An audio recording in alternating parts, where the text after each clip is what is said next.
Hello, and welcome to The Sleepy Physicist. I'm so very glad you're here.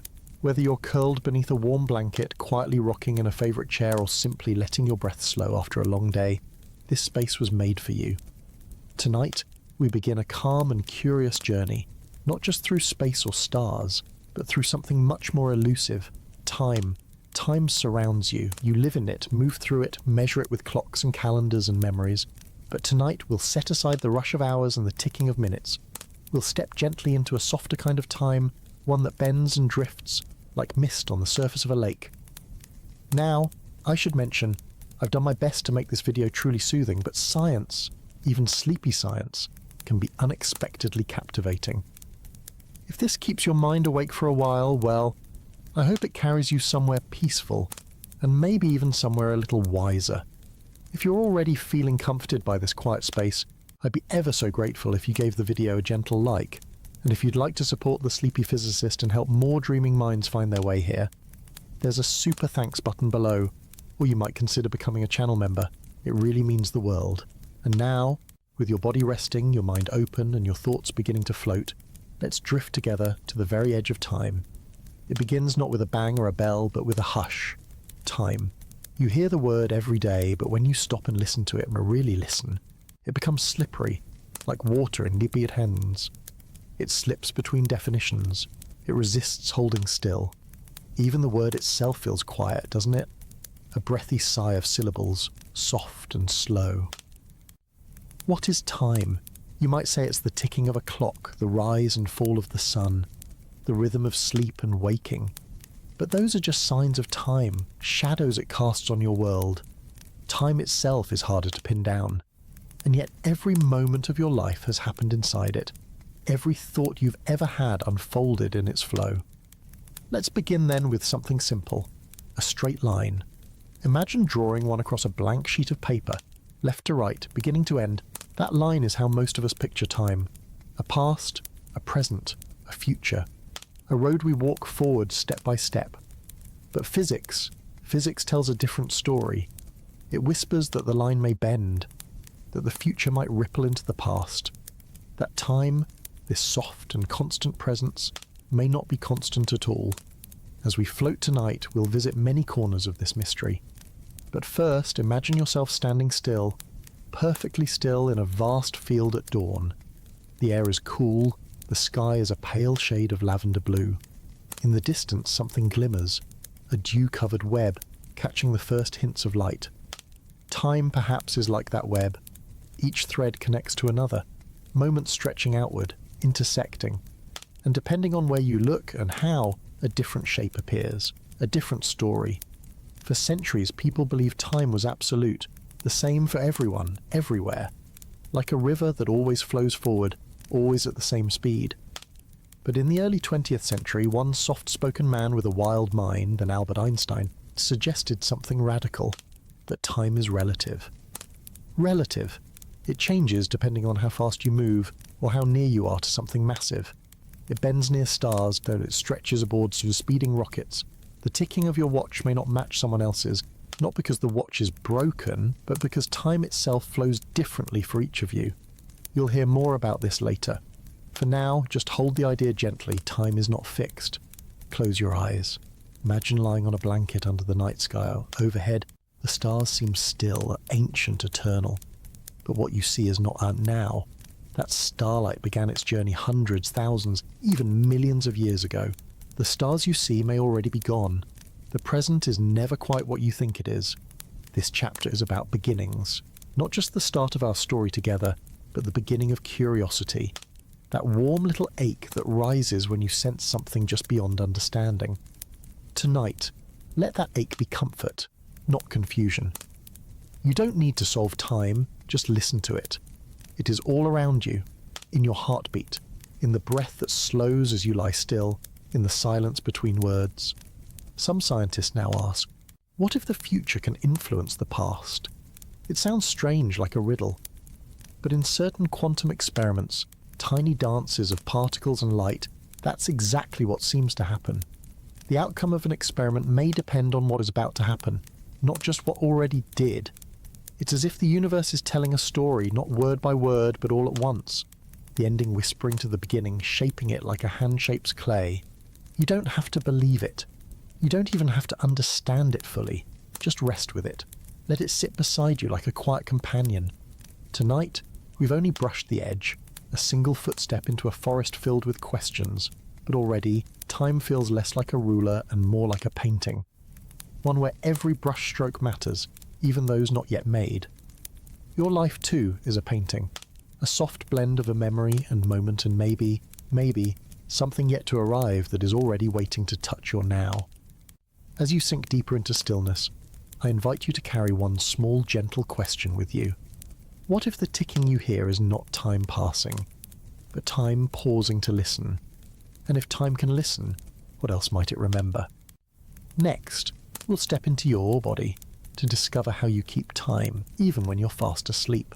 There is a clock inside you, not a mechanical one, not made of gears or glowing digits, but a living, breathing rhythm that quietly ticks beneath your skin. Even as you rest, your body is keeping time, noticing the rise and fall of breath, feeling the pulse in your wrists, swaying gently with the invisible beat that guides life itself. Time for you is not just what happens on the wall or on a screen, it lives deeper than that. Tonight, we turn inward. You begin with your breath. Slow, soft, steady. Inhale, exhale. Again, this rhythm is ancient. Before you ever learn to count, your lungs were already keeping time. This is your first metronome, a natural one that synchronizes not just your physical body, but your emotions, your thoughts, even your dreams. Some scientists call this your circadian rhythm, a beautiful phrase that means about a day. Your body is tuned to a cycle just over 24 hours long, like a cello string stretched to just the right pitch. This rhythm whispers to every cell in your body, helping you know when to wake, when to sleep, when to eat, when to rest. And the most remarkable part, you don't have to think about it. It's always there, a quiet hum beneath the noise of life. Deep inside your brain, nestled between regions shaped like seahorses and almonds, there is a tiny cluster of cells known as the suprachiasmatic nucleus. It sits just above where your optic nerves cross, close to your eyes. That's no coincidence. This clock listens to light. When the sun rises and reaches your eyes, even behind your closed lids, this cluster of neurons wakes up and resets your body's time. It nudges hormones into motion, cortisol to rise and energize you, melatonin to wait until nightfall. This biological clock is gentle but powerful. It keeps your organs in harmony, like musicians in an orchestra tuning to the same note. And when light disappears, the rhythm changes. Darkness does something magical. It signals the release of melatonin, your body's lullaby. It slows your thoughts, cools your core temperature, lowers your blood pressure. Like a conductor lowering their hands, it brings the whole body into stillness. Even as you lie here now, you're not just sleeping. You're shifting into alignment with an ancient internal time, one shared by nearly every living thing on Earth. Plants open their leaves to the dawn. Flowers turn their faces with the sun. Crickets chirp in rhythm. Corals glow under moonlight. All living things keep time. Even single cells, floating alone in oceans, know when to divide and when to rest. You're not separate from this rhythm. You are this rhythm. And yet your body holds many clocks, not just one. Every organ on your heart, your liver, your skin follows its own ticking pattern, guided by that master rhythm in your brain, but still dancing to its own tune, like tiny dancers moving to a shared pulse but with individual steps. Imagine it, trillions of cells, each one knowing when to repair, when to rest, when to divide. All of this happening while you lie still, unaware. This harmony is so complete that when it falters, when your rhythms are disrupted by late nights, bright screens or long flights, your whole system feels off. You call it jet lag or burnout, but really, it is your inner clock struggling to find each other again. Even your emotions follow rhythms. Your mood, your focus, your creativity, all ebb and flow across the day. You may find yourself more alert in the morning, more reflective in the evening, almost alive just as the sun begins to set. None of it is random. All of it is time gently moving through you. You might be wondering, how did these rhythms begin? Why 24 hours? The answer is simple: Earth. As our planet turns, one slow spin every day, it creates cycles of light and dark. And life over billions of years learned to listen. Evolution shaped biology to match this planetary rhythm until it became part of the blueprint of life itself. Your ancestors, long before modern clocks, lived by this light, woke with the dawn, slept under stars. Even now, without any devices, your body still knows the hour. It listens to the angle of sunlight, the colour of the sky, the position of shadows. This internal time is ancient, steady and true. And yet, time feels different, depending on how you live it. When you're rushing, it speeds up. When you're waiting, it slows. When you're in love or lost in music, it disappears altogether. How can something so real also be so subjective? The answer lies in your brain, in how it measures the passing of moments. One part of your brain, the basal ganglia, counts short bursts of time. Another, the cerebellum, handles rhythm and movement. And still another, your prefrontal cortex, helps estimate longer durations and remember them. But none of these parts use a clock, not like the ones on your phone or your wrist. Instead, your brain uses patterns of motion, of emotion, of memory. It listens to heartbeats, footsteps, blinking eyes. It pieces together a sense of time from 1,000 little sensations. That's why time can feel elastic. A boring meeting feels like it drags on forever. A joyful day passes in what feels like minutes. Your memory distorts time too, making distant moments feel recent, or recent ones feel far away. Time is real, and time is felt, and those are not always the same. So tonight, as you lie in bed and your breath slows, remember this. You carry 100 rhythms within you. You're a song made of clocks. Some tick with sunlight, some pulse with emotion, some count stars, and all of them, in their own quiet way, are listening to the same invisible thread, the one that ties your body to the turning of the earth. Now feel that turning. Feel the slow spin of the planet beneath you, and how your breath joins its motion. You're not still. You're part of a great slow wheel, moving with the sky. And while the clock inside you ticks gently on, another rhythm waits to guide you, a rhythm made of light, distance, and the slow journey of memory across space. Next, we'll follow that rhythm and let the tides of starlight show us how to see through time. Light is the oldest traveller you know. It moves faster than anything else in the universe, but it carries with it the slow hush of time, a silence you can feel when you look at the stars. Tonight, let's follow that silence. Let's follow the tides of light. Close your eyes for just a moment. Imagine a single beam of starlight. It begins its journey in the heart of a distant sun, a place unimaginably hot and bright. It weaves its way through dense layers of plasma, then slips free into open space. From there, it travels unbothered, for hundreds, thousands, even millions of years. And finally, after all that time, all that darkness, it reaches you. That tiny glimmer you see above your head, it's not now, it's then. You're not just looking at stars, you're looking into history. This is one of time's most tender tricks. The further away something is in space, the further back it is in time. Light takes time to travel, and the cosmos is vast. So when you gaze into the night sky, you're seeing a mosaic of pasts layered across your vision like sheets of old parchment. Each star has its own timestamp written in photons. The nearest stars are from a few years ago, some from before humans ever walked upright, some from before the Earth itself had fully formed. You are surrounded by ancient light. Let that sink in softly. Let it wrap around your thoughts. Your eyes, right now, are small machines built to catch this light. They don't just see what's here, they see what once was. You too are a time traveller. Not by moving, but by looking. This chapter is not about speed, but patience. The patience of light. The patience of space. The way the universe unfolds quietly across time and offers its stories one photon at a time. Every sunrise, every glowing candle, every screen you've ever looked at, it's all light, dancing from source to eye. But cosmic light, that's different. Cosmic light carries history. There is a special kind of light known as the cosmic microwave background, a glow left over from the very beginning, from a time when the universe was still a newborn. This light is over 13 billion years old. It fills the sky, though we can't see it with our eyes. It's more like a whisper, a leftover warmth, a memory of a time before stars, before galaxies. When scientists capture this light with sensitive instruments, they are looking at the baby photo of the universe. A soft, grainy map of what space looked like just after time itself began. Imagine holding such a photo in your hands. Imagine being able to see the moment when everything started. And yet, that's exactly what we do. Not with eyes, but with technology, with math, with trust in light's long memory. You may wonder, how can something so fast still take so long? Because space is vast. Not just big, but profoundly empty. A beam of light travelling at nearly 300,000 kilometers per second can still take thousands of years to reach the nearest galaxies.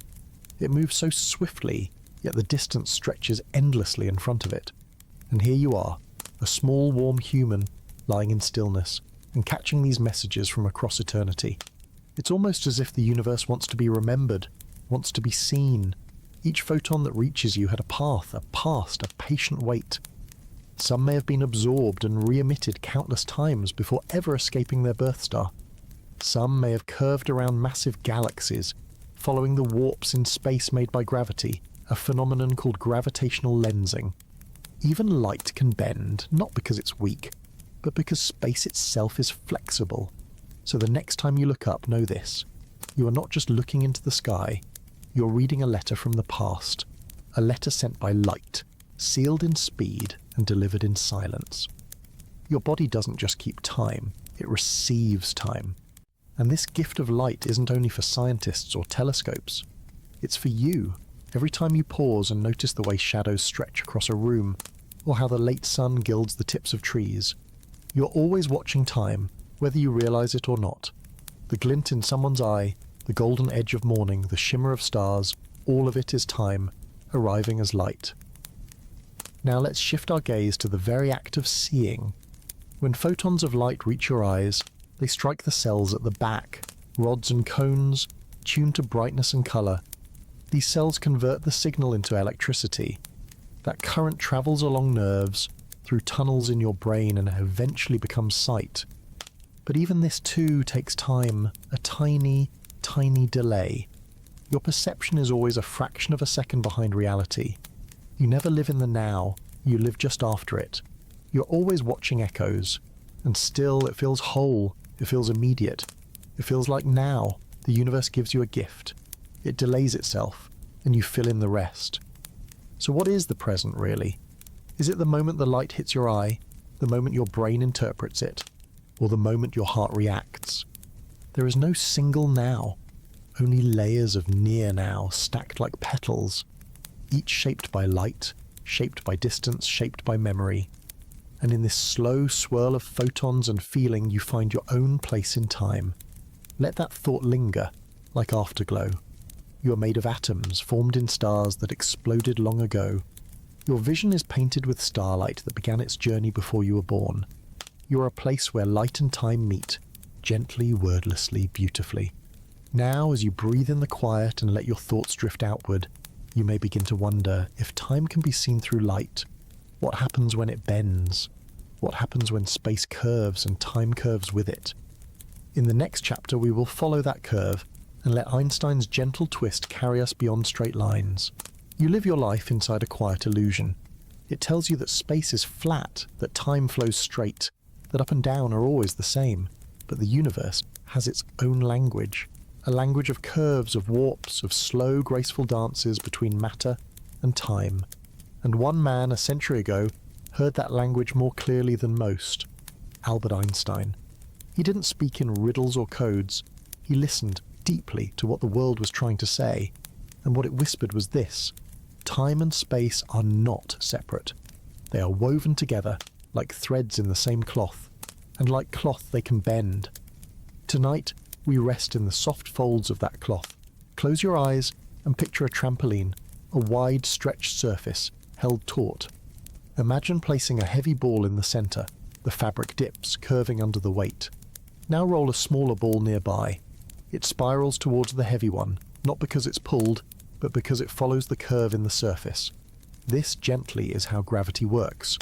not as a force that reaches out and grabs things, but as a bending of space and time around mass. The Earth orbits the sun because space is curved, and time curves too. You don't notice it in daily life, not while pouring tea, or brushing your teeth, or watching clouds roll past, but time is bending beneath your feet, pulled ever so slightly by the mass of the Earth. Your clock on the ground ticks just a tiny bit slower than a clock in the mountains, and the difference grows stronger the closer you are to something heavy, like a planet or a star or a black hole. Time slows in the presence of mass. It stretches like soft dough, elastic and obedient. This idea, called gravitational time dilation, is not a fantasy. It's measured. It's real. Without correcting for it, the GPS in your phone would fail within hours. Satellites high above you tick faster than clocks on the ground. To work together, they must account for the bending of time, and so each time you follow directions, each time your phone tells you where you are, you're using Einstein's theory. You are navigating a curved world with the help of curved time. It's not magic. It's the shape of the universe. Einstein saw this in equations, yes, but more than that, he felt it. He imagined riding alongside beams of light. He pictured elevators falling in space. He believed that the best way to understand something was not to memorize it, but to feel it in your bones, like music. And now, so do you. Breathe in. Let that breath fall through curved space. Let your sense of up and down soften. You are floating on a planet, spinning through space, wrapped in a cloak of invisible geometry. That cloak, that bending, is what keeps you grounded. And at the same time, it is what lets time stretch around you. Perhaps it helps to imagine time as a river. In some places, the river flows swiftly. In others, it pools and eddies, moving slowly around boulders of mass. You, as a traveller in this river, may feel like you're always moving forward. But others, in deeper currents or lighter ones, may move differently. Their seconds pass faster, or slower. There is no universal time. There is only time for you, your own small stream drifting beside others. And yet somehow this personal time still allows connection, still allows you to speak, to meet, to fall in love, to remember. Your stream touches others, and together you create meaning inside this flexible flow. Let's go a little deeper. Imagine being near a black hole, one of the most massive, dense objects in the universe. Its gravity is so strong that not even light can escape. Space bends steeply there like a funnel.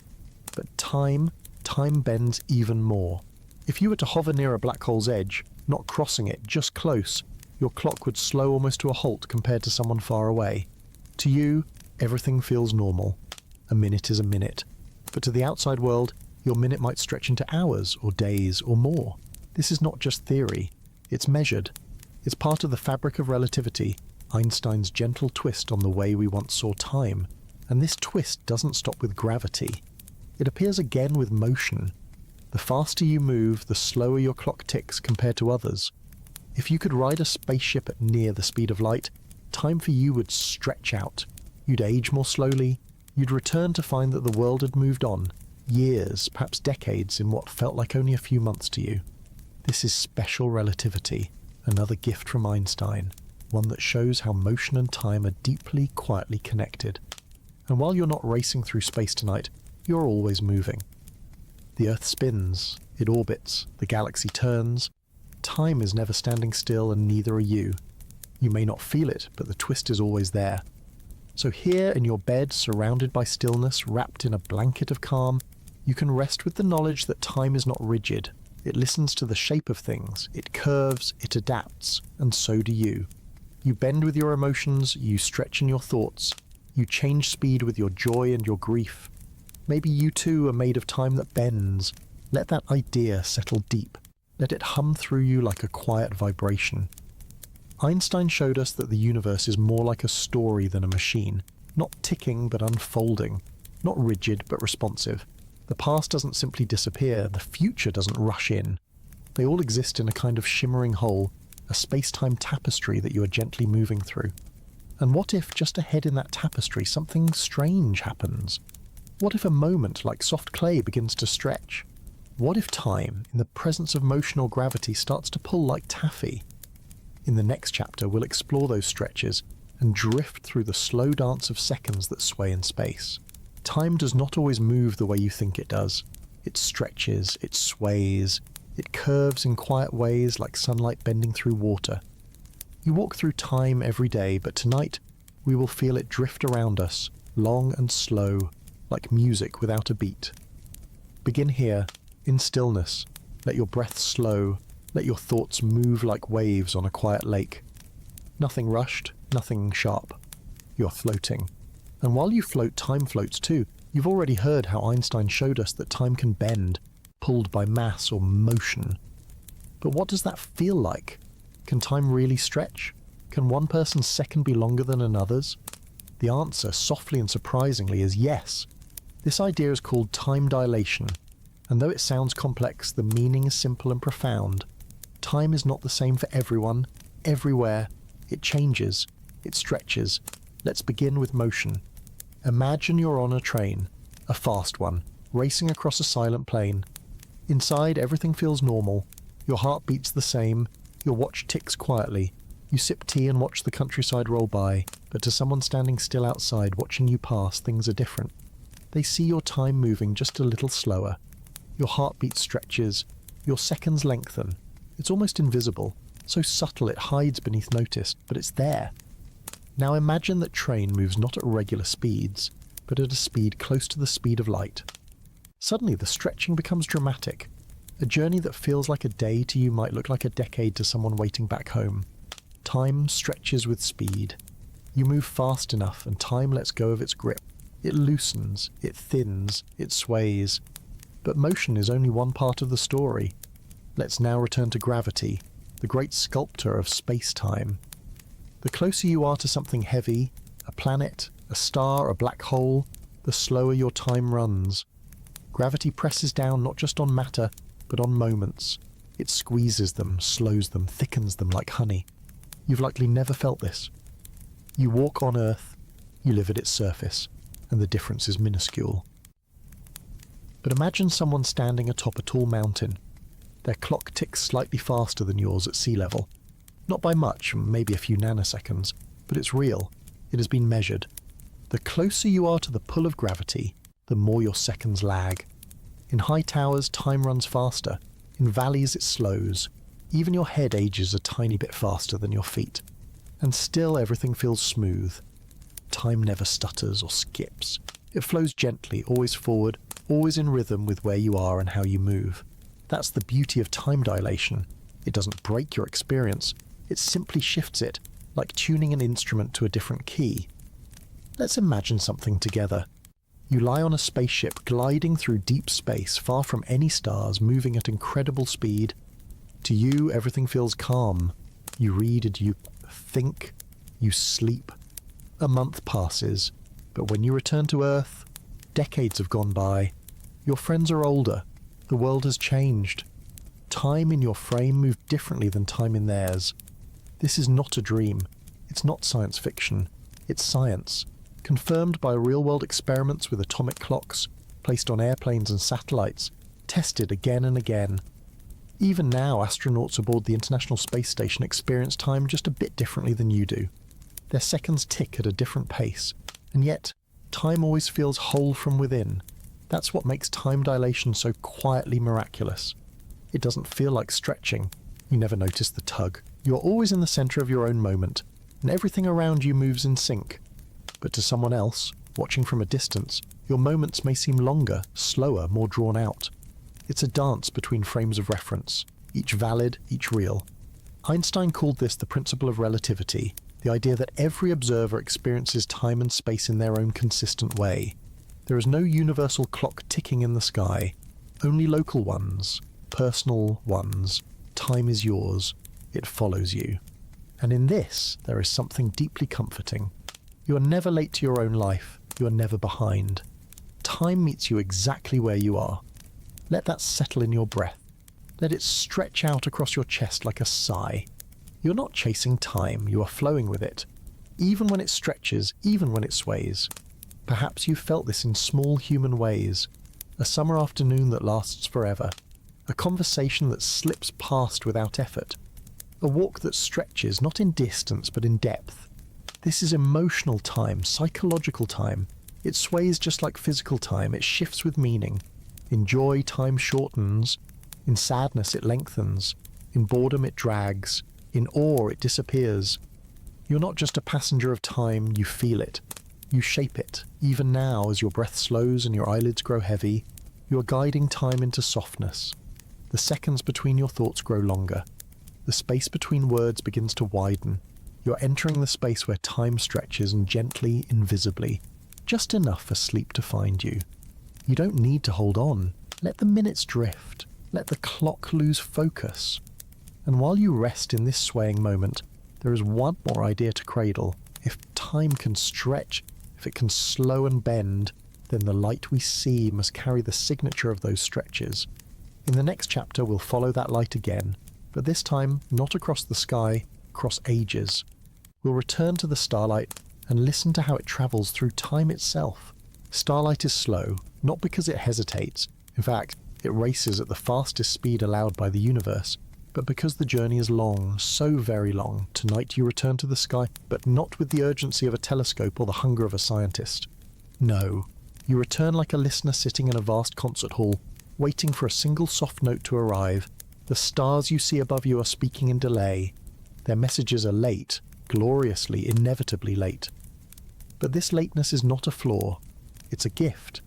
Because every glimmer you catch, every speck of radiance on the black canvas of night, is a story that began long before you, before the day you were born, before the first spark of human fire, before even the earth itself was shaped from stardust. You are not seeing the stars as they are, you are seeing them as they were. The light you now receive began its journey hundreds or thousands of years ago. Some stars, the very faintest, the very oldest, sent their light across millions of years. Entire civilizations could rise and fall in the time it takes that light to arrive. And now, in this moment, in the stillness of your room, your eyes become the end of that journey. You are the landing place of starlight. Let that feel miraculous. Imagine now a single particle of light, a photon, born in the fusion core of a star. It begins its life buried deep, bumping, scattering, trying to escape. It may take thousands of years just to travel from the star's center to its surface. And then, at last, it breaks free, launching into the vacuum of space. From there, it travels in silence. No detours, no aging, no sound. It simply moves. And if that photon happens to aim toward Earth, it travels for centuries. It weaves past dust clouds, around galaxies, across a darkness that is not empty but full of time. When it finally reaches you, it strikes your eye. Just one photon, just one spark. And in that moment, the star that birthed it may no longer even exist. You're seeing ghosts, but these are not the kind that haunt. These are the kind that sing. This is how astronomy becomes a kind of archaeology, but one done with light, not shovels. We don't dig downward. We look outward. The further we look into space, the deeper we reach into time. And this slow light carries more than brightness. It carries information. It stretches. Remember time dilation. How gravity and motion stretch time. The same is true for light. As the universe expands, the space between galaxies grows. Light travelling through that space also stretches. Its wavelength lengthens. This gentle pull is called redshift. You don't need to memorize the term, just feel its meaning. Redshift is the slow unfurling of light, the stretching of colour into longer waves. It is how astronomers measure the distance and the when of what they see. The redder the light, the farther it has travelled, the deeper into the past it came. With redshift, we don't just measure space, we measure slowness. We listen to how light has been pulled apart by time. It's like hearing an old recording played at half speed. The notes are there, but gentler, wider, more distant. And still, the light arrives. There is comfort in that. Because no matter how far the stars may be, no matter how long the delay, the light finds its way. Across billions of years, across empty space, across the curvature of time itself, it arrives. Tonight, as you rest, you may begin to feel yourself floating in this gentle ocean of light. You are not just beneath stars. You are within them, surrounded by photons in flight.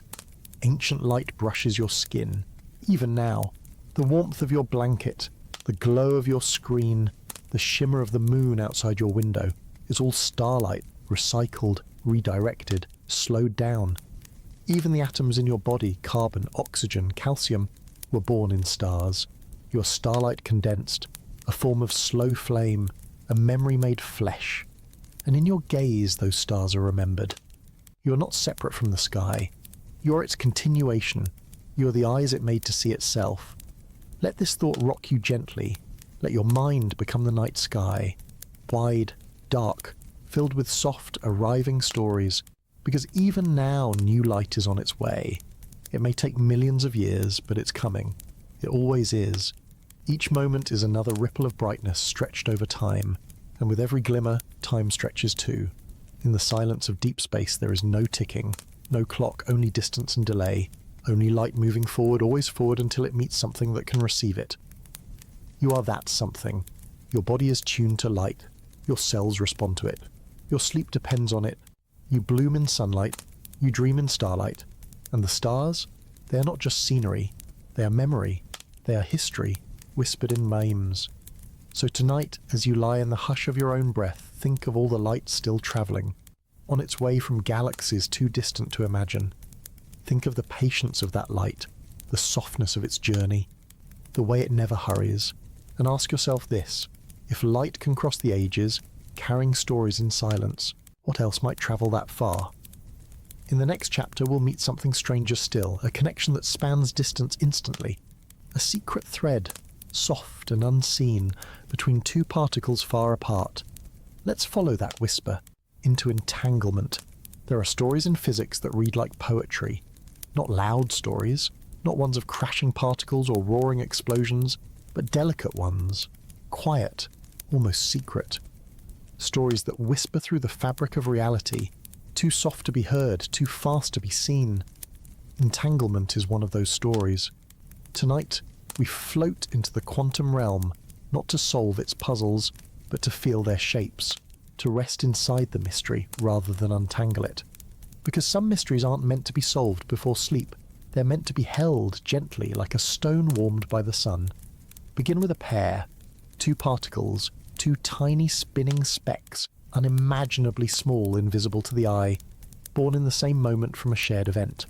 Perhaps they come from a burst of energy, a single beam of light split in two, or a radioactive decay, one particle becoming two. However it happens, what matters is this: they begin together, and from that moment on they remain connected, not by string or wire or signal, but by something deeper, something that lives not in space but in relationship. When one changes, the other does too, no matter how far apart they are. You could place one on your pillow and send the other to the edge of the galaxy, and the connection would remain. If you measure one, you instantly know the state of the other. Not after a pause, not with delay, instantly. This is quantum entanglement. Einstein called it spooky action at a distance. He didn't like it. It felt too magical, too against the grain. How could something travel faster than light? How could two particles communicate across space with no signal, no time? But entanglement doesn't require speed. It doesn't even require travel. It simply is. It's not about one particle talking to another. It's about both particles being part of the same whole, even when they appear separate. Like two gloves in different drawers, find the left and you know the right. Except here it's stranger, subtler, and alive with potential. Because before you measure them, these particles don't have a defined state. They exist in a haze of possibility, spinning both up and down, yes and no, until you look. Only when you observe one does the other take form. Observation in the quantum world isn't passive, it's participation, it's choice, it's folding the universe into a shape, one that includes you. And entanglement doesn't fade with distance, it doesn't weaken across space. In fact, space doesn't even seem to matter. The thread between the particles isn't stretched across the universe, it bypasses space entirely. Some physicists wonder, does this mean our understanding of space is incomplete? That maybe time itself behaves differently down here in the quantum fog? We don't know. And tonight, that not knowing is a comfort, a deep one, because it reminds you that the universe still holds wonder, still keeps secrets, still offers places where logic slows down and imagination steps in. You can't see entanglement, you can't touch it, but you can feel its poetry. Two things, far apart, forever linked. A shared beginning that never lets go. And perhaps that feeling of being tied across distance isn't so foreign to you. Haven't you felt it too? The presence of someone far away, still warm in your heart. The memory of a voice, the echo of laughter, the way a certain song brings someone back in a breath. Maybe we're all entangled, not in the quantum sense perhaps, but in the quiet human way. Entanglement is not just about particles, it's about connection, about knowing that something far away can still be part of your now. And the strangest part? Entanglement has been proven repeatedly. In labs with photons and electrons, scientists have measured the link. They've closed loopholes, run experiments across kilometers, even between satellites. And still, the connection holds. No message travels, no signal is sent. Yet the outcome is shared. Some theories say the particles aren't actually influencing one another. They are simply revealing parts of a single hidden whole. A pattern that lives beyond our view, like two shadows cast from one unseen object. Others suggest time doesn't flow in the way we think, that maybe past and future blur at the quantum scale, that the universe, in its smallest moments, doesn't tick forward or like a clock, but flickers all at once, waiting for observation to bring it into focus.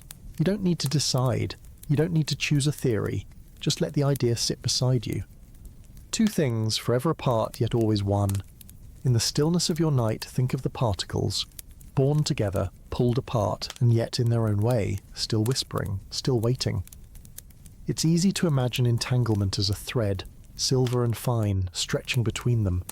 But maybe it's more like a shared pulse, a rhythm felt through space, a song that plays in two places at once. And if particles can share a song, could time itself sing? Could moments, like particles, be entangled, overlapping, connected, refusing to obey our sense of before and after? In the world of the very small, time seems to misbehave. Events can appear out of order. Causes can come after effects.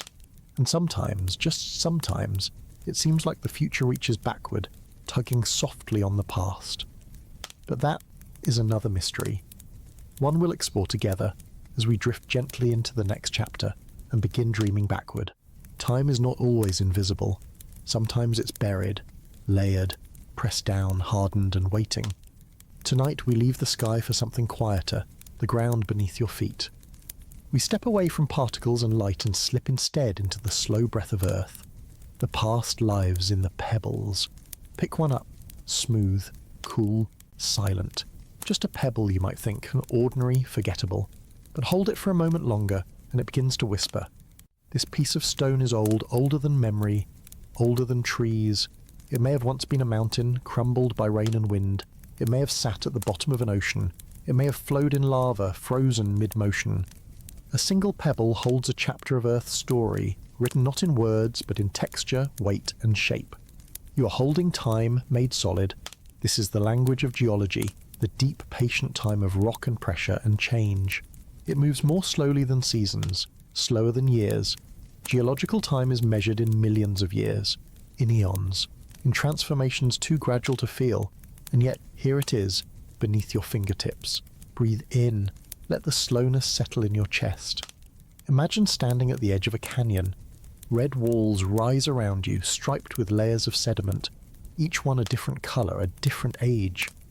The oldest rocks lie at the bottom, formed when the world was young.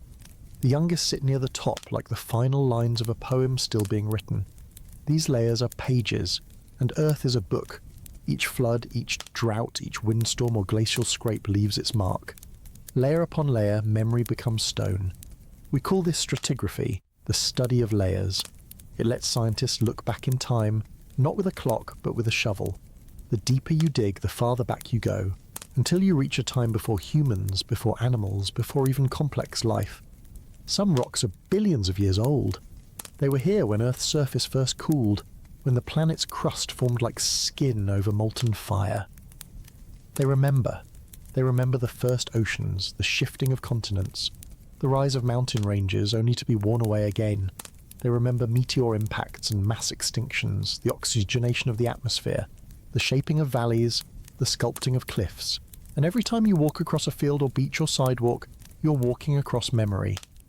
But memory is not just deep, it is also everywhere. In volcanic ash, scientists find trapped bubbles of ancient air. In glacial ice, they read the chemistry of atmospheres past. In tree rings and coral spirals, they see annual records, like quiet calendars etched by time. Even fossils, delicate bones turned to stone, tell stories. A footprint in hardened mud, the outline of a fern, the curl of an ammonite shell, these are echoes left behind by life. You are surrounded by echoes, and yet the earth is not just a vault of memory. It is a sculptor, a time artist. Rocks melt and cool, they shift and fold. Under enormous pressure they change shape. Limestone becomes marble, shale becomes slate, nothing stays the same. Even the hardest mountains eventually crumble into sand. This is metamorphosis, the slow transformation of one thing into another. You know this word from elsewhere, from insects, from dreams, but Earth has always known it. Change is not sudden here. It is steady, relentless, comforting. You don't need to see it happen to believe it. Just sit still and feel the weight of stone. It reminds you that time is not always quick. It can be slow, gentle, patient, just like you. Perhaps that's why so many people feel calm among rocks, on hikes, in deserts, along quiet riverbeds. There is something grounding, literally and emotionally, about standing on a story that began long before you, and will continue long after. Geological time invites you to slow down, to breathe, to remember that there is no hurry. Let that thought settle like sediment. The pebble in your hand, maybe it broke loose from a cliffside last week. Maybe it rolled down a stream. But long before that it was something else, pressed into the earth for eons. It has known weight, fire, ice, water, and now it knows your touch. Even the ground beneath your home is not still. Tectonic plates drift, slowly, silently, moving continents over millions of years. Mountains rise and fall like waves frozen in slow motion, and through it all, time keeps layering itself beneath your feet. You're not just walking on Earth, you're walking on time. And perhaps you've noticed this, how quiet it feels to hold something ancient, how the mind slows, how your breath deepens. Because time, when it becomes stone, asks nothing of you. It simply offers itself, and in return you listen. You listen to a planet's long memory. You remember that change does not always arrive with noise or urgency. Sometimes it comes like erosion, grain by grain, until an entirely new shape appears. Even now, your own memories are becoming part of the land. Your footprints, your choices, your shelters and tools, all of it someday might become part of the sedimentary story. You're already in the layers. You're not separate from time. You're a stratum in its unfolding. And as you lie still tonight, with the soft weight of that idea settling inside you, consider this. If stone can remember the past, could it also be shaped by the future? Could the shape of what's to come reach back and leave its imprint on now? In the next chapter, we'll turn toward a stranger idea still, that time may not only flow forward, that somehow it might dream backward.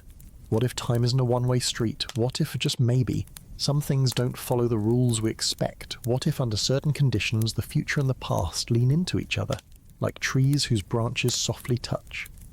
Tonight, we wander into that question, slowly, carefully. Not to prove, but to ponder. It begins not with an answer, but with a feeling, one you may have known. Have you ever made a decision and then felt as though you'd already made it long ago? Or had a moment that seemed to echo a future not yet arrived?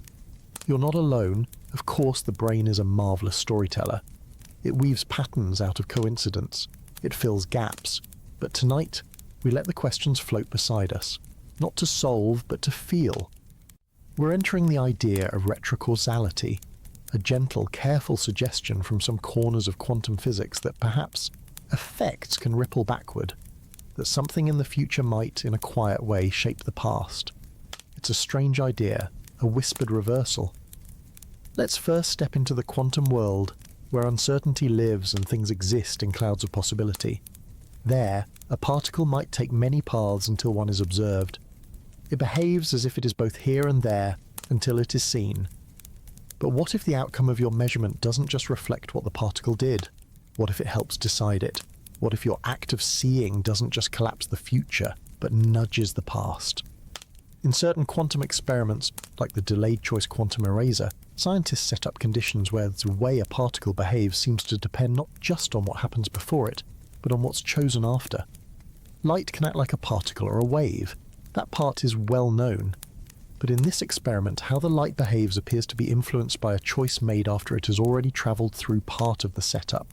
It's as if the photon waits, as if the future shapes what it already did. Does this mean information is sent backward in time? Not exactly.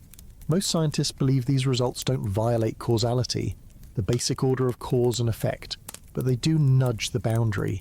They open a window where time doesn't feel entirely linear. And so we drift in.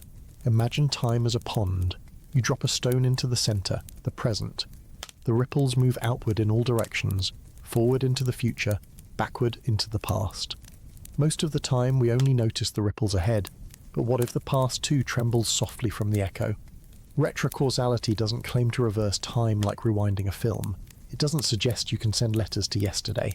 It's subtler, softer, a kind of hidden handshake between what was and what will be. Perhaps the future is not fixed, but perhaps it casts a long shadow soars.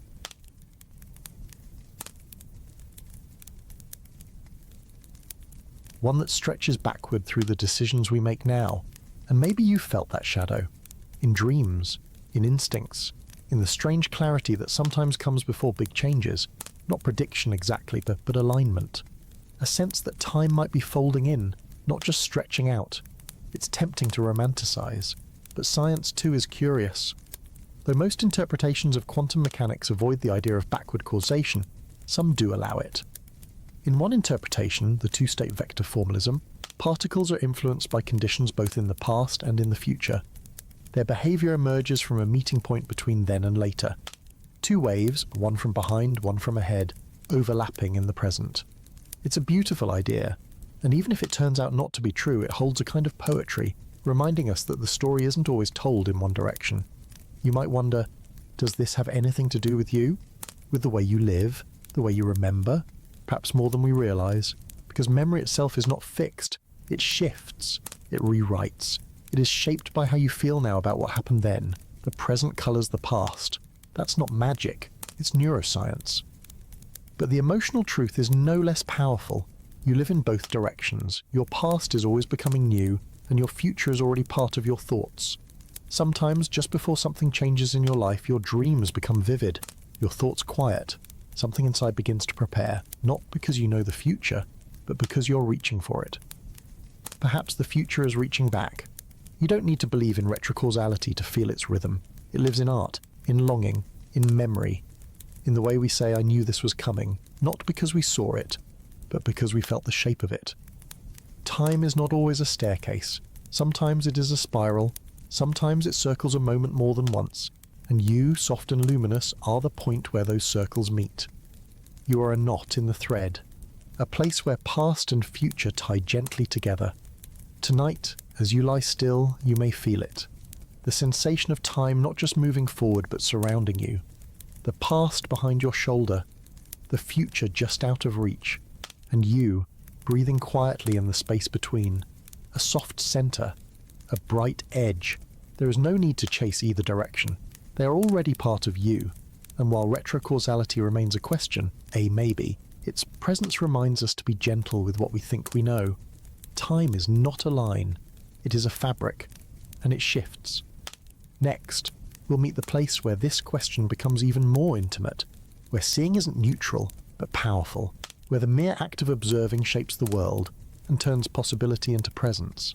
In the classical world, the one you walk through each day, looking at something doesn't change it. You gaze at a tree and the tree remains a tree, you glance at a clock and it continues ticking whether or not you watch. Observation is passive, separate, safe, but the quantum world doesn't play by those rules. There, to look is to touch, to observe is to alter, and the very act of watching quietly changes what unfolds. Tonight, we drift into that mystery, not to solve it, but to sit beside it. Close your eyes. Picture a small, dimly lit laboratory. On a quiet table lies a device, not complex, not flashy. It's waiting. A single photon, a particle of light, approaches. It has a choice. Pass through one slit or another, left or right. One path or two.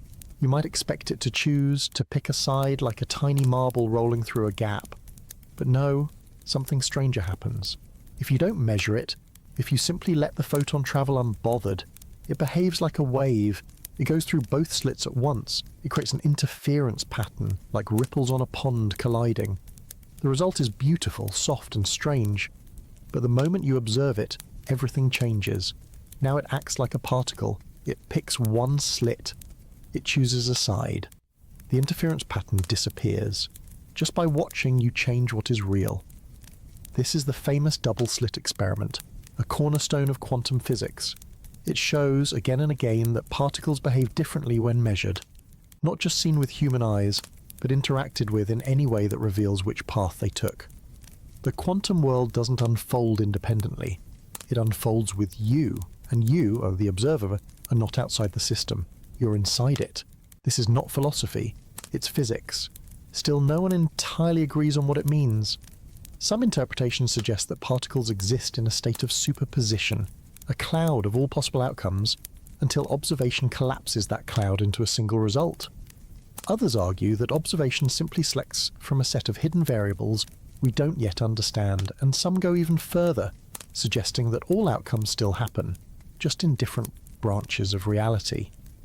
You don't need to choose a theory tonight. You only need to feel the wonder of it. Imagine the world shimmering in possibility, soft and unfixed, until your attention gives it shape, not because you're forcing it, but because you are part of it. Observation then becomes a kind of relationship. You and the particle dancing, you and the moment entwined. This idea extends beyond physics. In daily life too, what you pay attention to becomes more vivid, more real. When you notice your breath, it slows. When you listen to someone deeply, they feel seen. Your gaze gives weight. You're not just a spectator, you're a participant. In this chapter, the lab is not a room of tools and tests. It is a quiet place of presence, a space where what you bring, your attention, your intention, matters.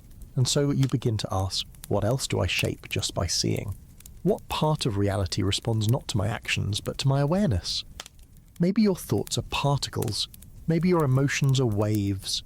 And when you pause to notice them, when you give them space, they change. There is an old saying, where attention goes, energy flows.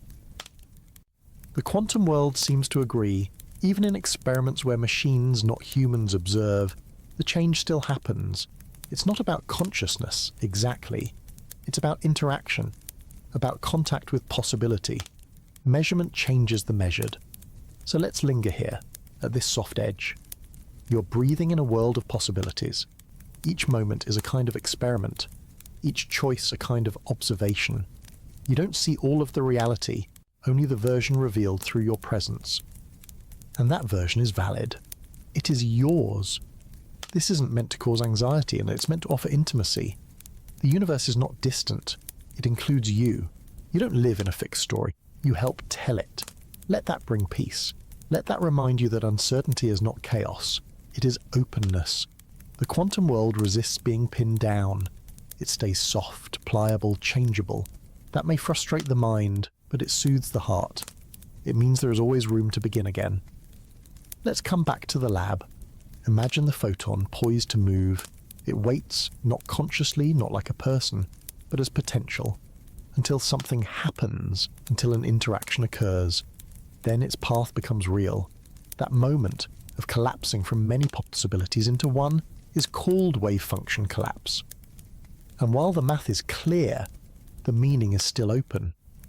Does the universe make choices? Or does it only reveal what was always true? No one knows, but what we do know is this. The universe responds, it listens in its own way, and you, tiny and luminous, are not outside that listening. You are the watcher, and also the watched. There is something deeply restful in that truth. You're not here to master every mystery, you're here to experience it, to look, to wonder, to shape and be shaped by what you observe. And as you drift now into sleep, into silence, carry this thought like a feather. The universe is not made of things alone, it is made of interactions, and you are one. Now imagine, if reality depends on what we observe, then what happens in a place where observation breaks down, where the rules vanish, and even time comes undone? In the next chapter, we'll drift to such a place, into the heart of timelessness, and ask what remains when the universe has no clock? What if time is not a current, but a canvas? Not something that flows, but something that simply is. Tonight, we drift beyond ticking clocks and circling planets, beyond the metronomes and calendars that shape your days, and into a place without seconds or schedules. A place where the universe has no clock. Let your breath soften. Let your thoughts slow. You've already wandered through time that bends, sways, stretches, time that connects particles, that remembers the stars. But now we go further, gently, into a question as old as wonder itself. Is time real? It sounds absurd at first. Of course time is real. You feel it pass. You see it in the aging of your face, in the changing of seasons, in the motion of the moon. But some physicists suggest that time may not be fundamental, that it might not be stitched into the very fabric of the universe. Instead, it might be something your mind creates, a way to make sense of change, a story you tell to explain motion. Imagine pausing a movie. Each frame is still, complete, unmoving. But when you press play, your brain weaves those still frames into motion, into story, into time. Maybe the universe is like that, a collection of still moments, stitched together by consciousness. Maybe everything that ever happens already is, laid out like beads on a string, not unfolding, but existing. And maybe your experience of time is the thread pulling those beads through your awareness. This idea isn't fiction. In certain formulations of quantum gravity, theories that try to unite the large and the small, the fabric of space-time with the dancing chaos of particles, time disappears from the math. The equations work without it. Events are still there. Relationships are still defined. But time itself doesn't appear. This is called the problem of time in physics. Not a mistake, but a riddle. If the deepest theories of the universe don't require time, then why do you? Why does your life feel like a river, when the universe might be a still sea? It helps to understand what we mean by time. In physics, time is a coordinate, a way to locate things in the unfolding of reality. But that unfolding might be an illusion. Not false, but emergent, a byproduct of how we perceive. Perhaps time is like heat. Heat isn't a fundamental thing, it's a feeling that emerges from the motion of particles. When they move quickly, you feel warmth. When they slow, you feel cold. Time may be similar, an emergent property of change.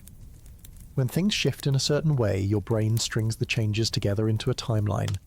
Your mind is a clock that believes in time, but outside the mind, the universe might not tick. It might just be. This is the landscape of timeless physics, a strange, quiet place where nothing truly happens, because everything already is. Not static, not frozen, but whole, complete, each event in its place, each moment already part of the pattern. There is comfort here if you let it in, because in a timeless universe nothing is ever lost, nothing slips away. Every joy you've ever felt, every breath you've ever taken, every kindness you've ever given, all of it exists, somewhere in the great whole, still glowing, still real. And your future, too, is already a part of that whole. It doesn't mean you lack choice, it means choice is part of the shape, like curves in a riverbed, already carved, already present. You're still free to drift, to turn, to flow, but the flow may be made of stillness. Let's come back to you. Lie still now just as you are, your heart beating, your breath slow, feel how you exist in a single moment. Not the past, not the future, just here. In this softness, the need for time fades. Your body knows no hours in sleep. Your dreams do not obey minutes or days. In the depths of your rest, you are closer to timelessness than you know. And in that timelessness, nothing is expected, nothing is urgent. There is only now, and now, and now. You may wonder, if time is not real, then why does everything seem to change? Because change too might be fundamental. In some theories, it is the contrast between states, the difference between this and that gives rise to time, not a clock, but a comparison. Time then becomes memory. Your brain compares this moment to the one before. It notices the shift. It calls that shift a second, or a year, or a lifetime. But outside that memory, the moments are just there, floating, touching, existing, and so we begin to understand. Time is the rhythm of attention, the music of awareness, the thread that ties one stillness to another. Let that rhythm go quiet now. Let the thread fall slack. Let each moment rise and fall on its own, needing nothing from the one before. You're not falling behind, you're not running out. You're within the whole, and the universe without a clock is still complete. Somewhere in that stillness the stars are being born, planets are cooling, minds are dreaming, and none of it depends on time, only on connection. Because if time can dissolve, what remains is relationship, between things, between particles, between possibilities. And so we drift, out of ticking, into tuning, not seconds, not hours, just a gentle, endless unfolding. Still, even in this timeless sea, a question bubbles to the surface.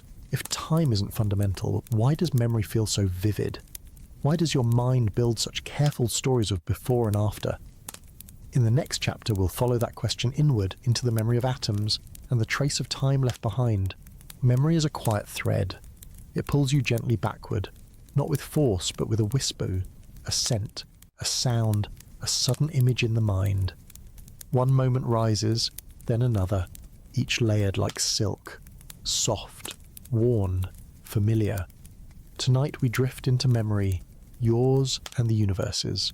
We begin with you. You are in many ways made of memory.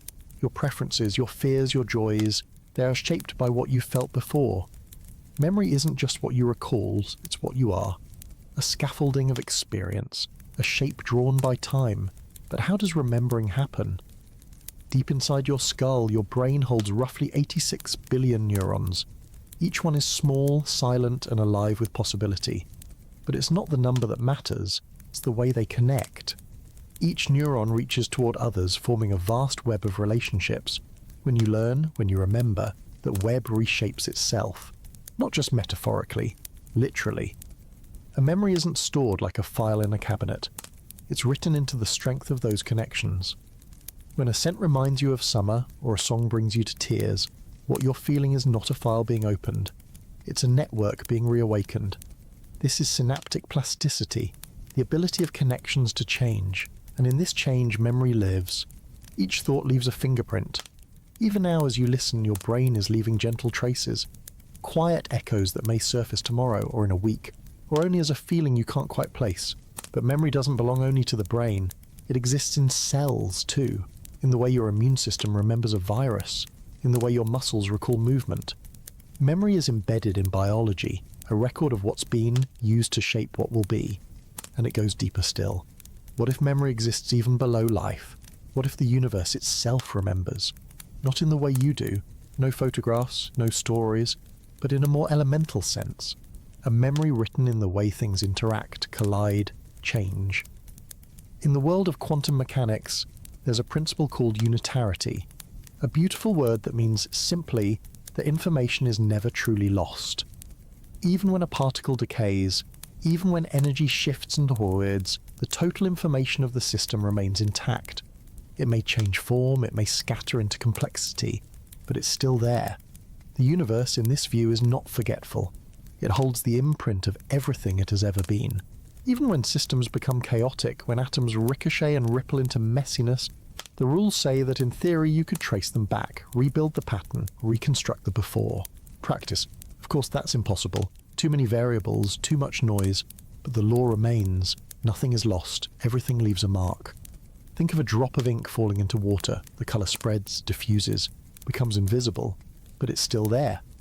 Every molecule knows where it's been, and the water, in its own way, remembers the moment of contact. Now imagine the universe as a vast ocean.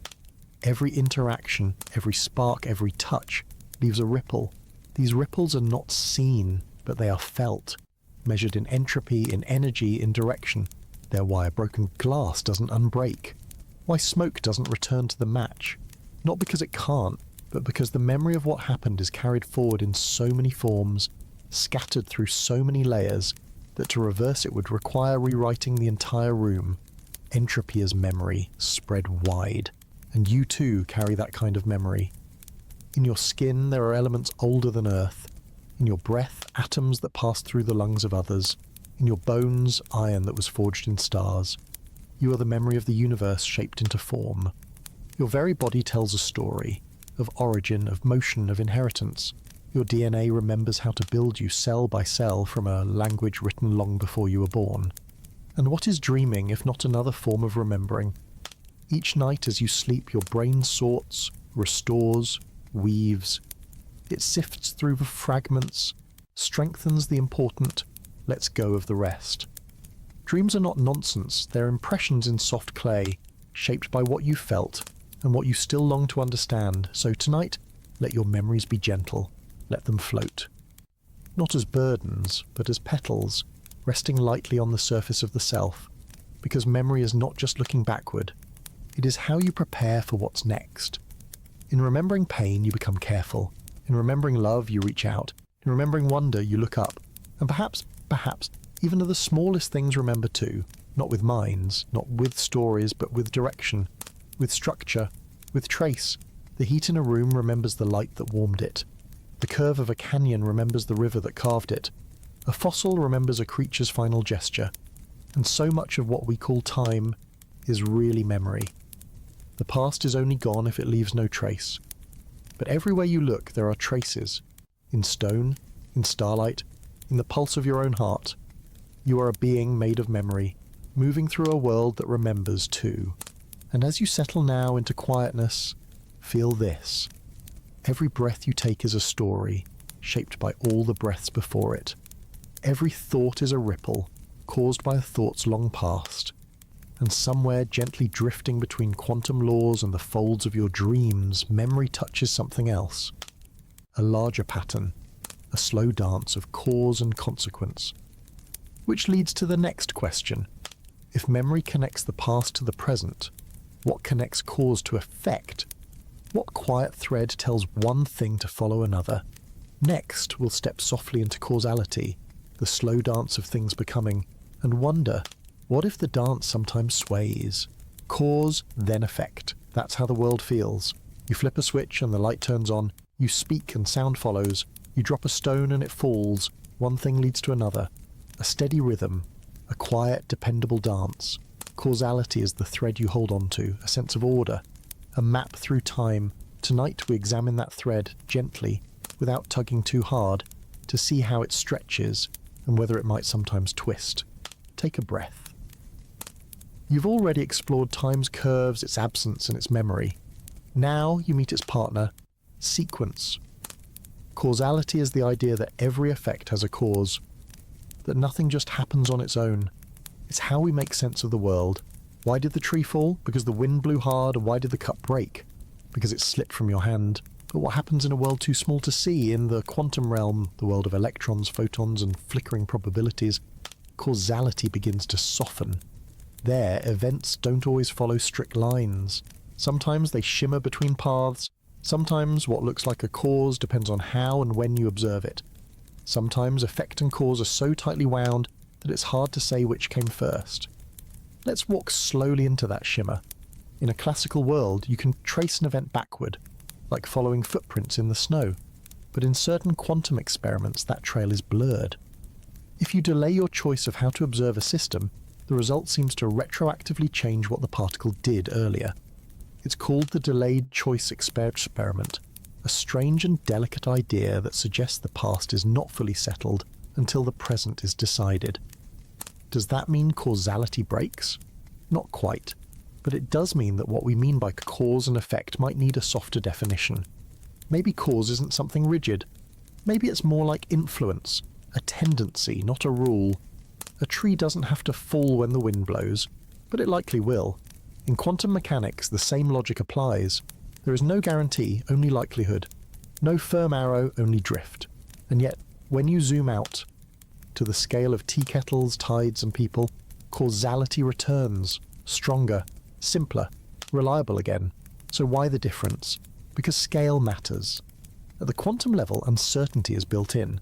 Particles don't have fixed positions or speeds until they're measured. They were described by probability waves, soft blurs of where they might be. When two particles interact, their probability waves entangle, meaning their outcomes are linked. And sometimes the result is a puzzle. It's not just that we can't tell which event caused which, it's that both seem to play a role in shaping each other. Like two dancers moving together, each guiding and following at the same time. This is quantum causality, not broken but braided. And some researchers go even further. They ask, what if causality is not fixed at all? What if the order of events can become indefinite? Not because we're confused, but because the universe itself hasn't decided. In 2012, physicists tested this with the quantum switch, an experiment where the order of two operations becomes uncertain. Just like a particle being in two places, the sequence of cause and effect becomes a blend, a superposition. You might say the order of things is both and until it settles. Imagine that for a moment. Not only are outcomes uncertain, but so is the order in which they happen. You're walking not on stepping stones, but on ripples, each one influencing the next, not in straight lines, but in waves. Still, you live in a world where light turns red before the cars stop, where bread toasts only after it's dropped into the slot, where laughter follows a joke. These are the anchors of causality, the beat of daily life. So what do we do with this uncertainty? We breathe with it. Causality, like time, may be something that emerges, not from rules, but from relationships. As particles combine, systems grow and complexity rises, the blurry dances of the quantum world average out into order. Chaos becomes pattern, and pattern becomes cause. Your brain does this beautifully. It is a story machine, always looking for why, even when there is none. Even when chance plays its hand, your mind writes a reason. It happened because becomes a lullaby for the unknown.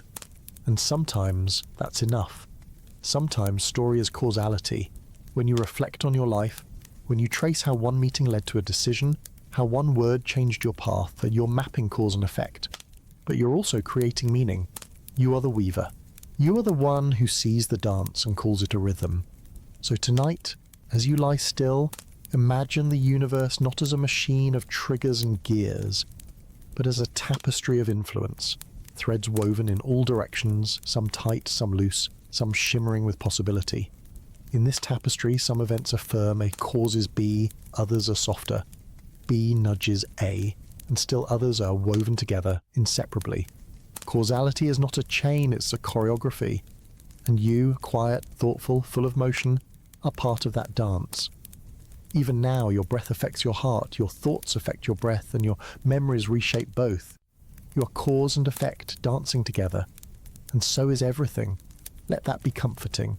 Because if the world is not fixed in its patterns, there is space for surprise. If causes can shimmer, then the future is not locked. And perhaps, if cause and effect can soften, then possibility is wider than we thought. In the next chapter, we'll turn toward that possibility, into a space where futures wait like unopened flowers. A garden of branching outcomes, a place we'll call the Garden of Possibilities. Close your eyes. Before you, there is a garden. It does not stretch forward in straight lines. It does not bloom all at once. This garden is quiet, dim. Every leaf shimmers with potential. Every path bends into mist. You are standing at the edge of what might be. Tonight, we wander into possibility, not as an idea, but as a landscape. A space where all outcomes are planted, waiting, and you are the gardener. Let's begin gently. In the quantum world, there is no single path, no determined outcome. A particle doesn't go left or right. It holds both options, like seeds cupped in the hand. It waits until interaction, until observation, before becoming something definite. This is superposition, a state of being many things at once. And while it may sound strange, it is not a fantasy. It is a measured truth. A particle behaves like a wave, its future spread out across probabilities. Each option is real, not yet chosen, but present. The universe, at its smallest scales, is a garden of maybes. Imagine tossing a coin. You expect it to land heads or tails, but in the quantum world, it doesn't just spin, it lives in both outcomes until you look. Both heads and tails exist in a blended whisper, and only when you reach out to measure, to observe, does one path bloom. The others fall away, not because they were false, but because this one became real. So what is possibility? It is more than chance, it is the shape of the future before it settles. And you each moment are surrounded by such shapes. Before every decision, before every word, the world holds still, pregnant with possibility. And your presence, your awareness, causes one path to unfold. You're not choosing between fixed routes. You're planting, cultivating, tending a field of maybes. Each thought, each breath, each glance toward one direction and not another, a gentle movement in the soil of the future. This is not pressure, it is freedom. You're not expected to predict. You're invited to participate. The garden does not demand perfection. It asks only presence. In physics, the tool we use to describe all this is called the wave function, a beautiful equation that holds all possible outcomes of a quantum system. Until measured, the wave function does not collapse. It holds everything, a bouquet of futures, and when one becomes real, the others vanish, or perhaps, according to some theories, continue elsewhere, in other branches of reality. Yes, some interpretations of quantum mechanics suggest that every possible outcome actually happens, just in different versions of the universe. In one, you turn left, in another, right, in one you speak, in another, you stay quiet. This is the many worlds interpretation. You don't have to believe it, but isn't it beautiful? A multiverse of gardens, each blooming a different path, and each version of you tending a different bed of possibilities. But even in this world, in this one, the metaphor holds. You walk through life planting seeds. Some grow into friendships, some into regrets. Some take years to blossom, others appear overnight, and many you will never see fully bloomed. Yet still you plant. Still you reach gently toward the soil of the future. Let's go deeper. Possibility isn't just about choice, it's about openness, about not knowing what's next, and welcoming that. Your mind, designed to detect patterns, sometimes fears uncertainty. It wants to know, it wants to plan. But the garden doesn't bloom all at once, it opens slowly, flower by flower. To walk this path is to trust. You don't need to see the whole garden to know it's growing, you only need to walk it step by step. Let possibility be soft tonight. Let it be a comfort. Not everything is fixed. Not everything is written. There is still room for surprise. Think now of the person you were 5 years ago. What would they think of your life today? Could they have guessed every turn, every bloom? Probably not.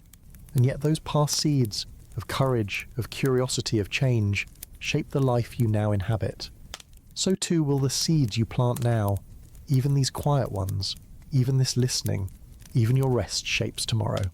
Because rest too is a kind of planting, a gathering of energy, a softening of soil, a trusting of time. And what about the possibilities you never chose? Are they lost? No, they become the compost, the mulch beneath the feet of new paths. What you don't become still nourishes who you are. Each not quite, each maybe later, each letting go, all of it becomes part of the garden's ground. Nothing is wasted, nothing is outside the dance of possibility. Now, feel your body as soil, warm, alive, ready, not for action, not tonight, but for openness. You don't have to choose right now, you don't have to decide. The garden of the future is wide and it is waiting. Let that be enough. Let that be your lullaby.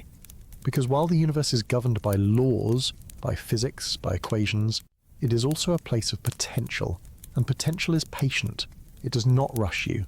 It simply offers itself, again and again, before sleep, before dawn, before every becoming, and perhaps just perhaps in the garden of possibilities, time is not the only thing that grows. In the next chapter we'll turn inward, into the shape of a single breath, and ask, how much time can live in just one inhale? Breathe in, slowly, let the air fill you, then fall away, again, noticing, not hurrying. This breath, just one, contains a quiet universe. It moves through your body like a tide, unhurried and ancient. And though it lasts only seconds, the moment it carries holds more than you can see, more than you usually feel. Tonight, we wander into that moment, not through memory or vast time or distant stars, but through presence, through the brief space of one inhale, and through the millions of tiny clocks ticking inside it. Because time doesn't only live in years or centuries, it lives in motion, in heartbeat, in breath, and each breath is full of motion. Let's follow it. Begin at the nose, where air first enters. Molecules rush in, pulled by the expanding of your lungs. Each one is ancient, formed long before your birth. Some once drifted through volcanoes, some passed through trees, some were exhaled by people centuries ago. You breathe in history every moment. The air moves past tiny hairs, filters, folds of skin. It travels down your throat, through your windpipe, and into 2 lungs, each branching, each splitting into smaller and smaller airways, like rivers flowing backward through a forest, until at last they reach the alveoli, tiny sacs where air meets blood. In that brief space, oxygen crosses a membrane and enters your body's bloodstream. At the same time, carbon dioxide leaves ready to return to the world. Exchange, movement, life, all of this happens in seconds. But if you could zoom in, truly zoom, you would see a choreography. Molecules bouncing, vibrating, aligning. You would see proteins opening and closing like gates. You would see atoms tugging on electrons, swapping energy like dancers switching hands. This is time at the cellular scale. Each second of breath holds billions of reactions, chemical messages, electrical pulses, exchanges of shape and charge. Enzymes fold and unfold, neurons fire, muscles receive instruction. A single breath is not stillness, it is orchestra. You often speak of time as something that flows, like a river. But here in this breath it does not flow. It blooms, it spirals. Each motion leads to another, not in a line but in layers, cascades of unfolding nested inside one another, like Russian dolls of time one inside the next. And within this moment the arrow of time still points forward, entropy continues. The body takes energy and releases it. The air you breathe out is warmer, changed, full of memory. But still, the moment holds. Even as time moves, you remain inside this breath. In this way, presence becomes a paradox, both timeless and full of time. There's a rhythm to life that hides in plain sight. Inhale, pause, exhale, pause, 4 parts to a breath, like the turning of a wheel. This rhythm shapes your brainwaves, your heart rate, your attention. It softens the nervous system. It signals safety. In many traditions, both spiritual and scientific, breath is the bridge between body and mind, and perhaps the bridge between now and now, because when you're aware of breath, you are here, not in yesterday, not in tomorrow, just in. And that awareness folds time in a new way. Scientists have studied how time is perceived during deep focus, meditation, even sleep. And often the result is the same. Time stretches. Seconds feel slower. Moments expand. The mind no longer ticks to the clock on the wall, but to the slow turn of breath and body. This is temporal dilation, not from gravity or speed, as in relativity, but from perception. The mind, unanchored, feels time differently. A moment of fear can feel endless, a moment of joy gone in a blink, but a moment of stillness, that can feel eternal. So here in this chapter, we do not chase time, we rest inside it. We look for the layers hidden within a single breath. Think of all that happens between the inhale and the exhale. Your brain processes sounds, your skin senses temperature, your blood delivers oxygen, your heart adapts, your muscles shift, your thoughts float, shape, drift. The world continues. Clouds form, wind moves, oceans turn, all inside one breath. And this isn't metaphor, it's measure. In the time it takes to breathe, sunlight has travelled hundreds of thousands of kilometres through space. The Earth has spun a little farther. Galaxies have twitched in the dark. So much lives in smallness. And you, soft and human, are a meeting point of scales. You contain the microscopic and the cosmic, the second and the century, the breath and the lifetime. Let that be your still point tonight. Let each breath remind you are both fleeting and eternal. Each inhale is a moment never repeated. Each exhale, a release into something wider. And as you lie quietly now, feel the rhythm. Feel how the breath keeps time even when all else stops. Even without clocks, without alarms, without words, the body knows how to return to its centre. And maybe, just maybe, this knowing is older than time itself. So we pause here, not in thought but in breath, because the breath is where time becomes personal, where physics becomes feeling, where memory, motion and presence all meet. And somewhere deep within that breath a whisper begins to rise. If this much wonder can fit inside a second, what might time look like on a larger scale, not in a line, but in a loop? Next we'll follow that curve and explore a universe that might circle back. Close your eyes. Now imagine a circle, not drawn but turning, not perfect but alive, a wheel slowly spinning through the dark. This is where we begin tonight, with the feeling that time might not be a line at all, but a loop. a soft return. You've been taught to think of time as an arrow and moving forward, never back. Days stack, years unfold, moments slip away, and yet all around you nature loops, the moon waxes and wanes, the seasons shift and circle, sleep follows wake, and wake follows sleep. Your body is made of rhythms, breath, heartbeat, hunger, emotion. Each one cycles. You're not moving forward in a line, you're spiraling through circles, big and small. Tonight, we follow those spirals through your body, through the earth, and out into the stars to ask one slow question. Could time itself return? Could the universe be shaped not like a road, but like a ring? Let's begin within you. Your heart beats in cycles, systole, diastole, tension, rest. Your brain hums with waves, alpha, theta, delta, electrical loops of thought and dreaming. Even your memories arrive in loops. You revisit them, you reshape them. Life is repetition with variation, like music, and so too is the universe. In ancient times, people believed in eternal return, the idea that everything repeats, not in exact detail, but in form. Day follows night. Summer follows spring. The stars turn, the past returns wearing a different face. Modern physics, for all its precision, does not dismiss this feeling. In fact, some theories suggest the universe may loop, not just in metaphor, but in structure. Let's move outward. The cosmos began, as far as we know, with the Big Bang, an explosion not in space, but of space. Time, matter, and energy unfurled together from an unimaginably hot and dense point. Since then, the universe has expanded, galaxies have drifted apart, space itself has stretched. But will it go on expanding forever? Or will it slow, pause, and fall back inward? Some theories suggest a big crunch, a reversal, where expansion ends and the cosmos contracts again, pulled inward by gravity until it returns to its original density. A collapse. That might spark another bang, a cycle, a breath. Out, then in. Other models describe a big bounce, not just one collapse and explosion, but many. An infinite rhythm of universes rising and falling like a cosmic heartbeat. Our universe in this view is just one loop in a long chain, a single inhalation in an eternal breath. We don't know for sure, we may never know, but even in models where expansion continues, driven by dark energy, a mysterious force stretching the fabric of space, looping remains. Because time doesn't have to reverse to cycle, it can spiral. Imagine a corkscrew shape, always forward but turning, returning not to the same point, but to the same shape.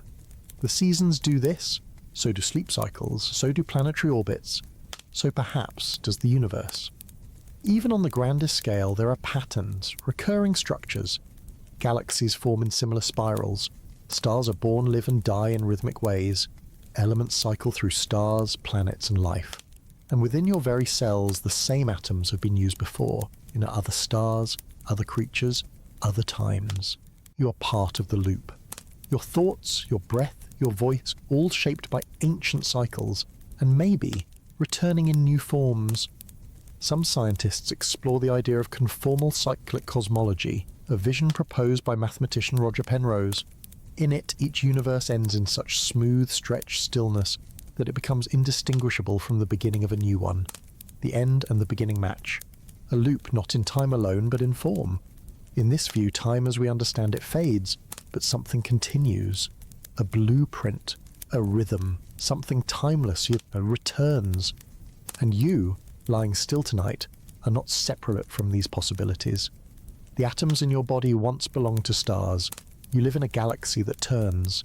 Your life too moves in loops, returning to memories, to emotions, to questions. You are a loop of becoming, and in that loop there is comfort. Because endings may not be ends, they may be returns. Think now of the spiral shape found in so many places, galaxies, shells, whirlpools, pine cones, the Fibonacci spiral, a curve that returns endlessly, widening each time, never repeating exactly, yet always familiar. This is the shape of unfolding with memory. You move forward, but you carry the past. You revisit it, you reshape it, and so does the world. Some loops are wide, centuries long, some are moments, the way a song comes back to its chorus, but all are part of time's deeper shape. And what if memory itself is a kind of loop? You return to it. It returns to you, not static, but evolving, changing with each visit. That's not flaw, it's design. Like a river circling the same bend, each time carrying different water. So rest here, in the turning. Let go of the pressure to move only forward. Time does not demand it. Life does not require it. It is enough to move in rhythm. And perhaps the universe feels the same. Maybe time isn't running out. Maybe it's circling back. Maybe the future isn't away from the past, but around it. And if that's true, then maybe there was something before the Big Bang. Something quiet. Something small. Something waiting. In the next chapter we will float there, into the quantum hush before time began, to the whisper before the first light, to the beginning before beginnings. What came before the beginning? It's a question that waits like a breath held in the dark. Tonight we go there, not with certainty but with softness, not to explain but to rest inside the question. A place not filled with answers but with a hush so deep it might be the very first sound the universe made, the moment before time began. You've heard of the Big Bang, a name for the beginning of the observable universe. A singularity, a seed of everything, energy, space, matter, and time. But what about before? Was there a before? Could there be if time itself didn't exist yet? This is where physics folds into wonder, where equations meet emptiness, where the universe seems to hold its breath. Let your mind be quiet now. Let it drift beyond clocks, beyond stars, beyond even dark space. You are floating into a place that has no place, a time that has no time, just a whisper, a waiting. Some physicists believe that before the Big Bang there was nothing, not emptiness as you know it, not a vacuum, not darkness, but true nothing. No space, no distance, no before or after. A stillness without shisko, without shape. And yet, from that stillness something stirred. How? Why? We don't know, but there are ideas, and tonight we cradle them gently like stones in a river. One idea is that the universe was born from a quantum fluctuation, a spontaneous bloom of something from nothing, allowed by the strange rules of quantum mechanics. You see, at the smallest scales, the vacuum isn't truly empty, even nothing can ripple. Particles flicker into being, then vanish again. Virtual particles, phantom energy, a hum at the edge of existence. This is the quantum foam, a seething, bubbling sea of potential, where tiny fluctuations constantly arise and dissolve. And maybe one fluctuation didn't vanish. Maybe it inflated, expanded, became the seed of stars, galaxies, you. In this idea, the universe didn't emerge from nothing, but from uncertainty, from possibility. Others imagine a cyclic universe, one that expands and contracts endlessly. In that view, the Big Bang wasn't a beginning, but a bounce, a point where one universe ended and another began. A loop, as you've already felt. Still others suggest our universe is part of a multiverse, one bubble among many floating in an eternal cosmic sea. In that sea, new universes pop into being all the time, each with its own laws, its own time, its own story. And what about time itself? Some theories suggest that time too is emergent, not fundamental. That in the earliest moments, even time was undefined. The universe did not unfold second by second. It became time slowly, like mist condensing into water. In the first tiny fraction of a second, so small you could not count it, time stretched and space expanded. Energy cooled, particles formed. But before that, there may have been nothing, or everything, or something else entirely. Something for which we have no words. And maybe that's okay. Not everything needs to be known to be felt. You've known this silence before, not cosmically, but personally. The hush before a thought, the stillness before a decision, the quiet pause before you say yes. Inside you, beginnings feel like this.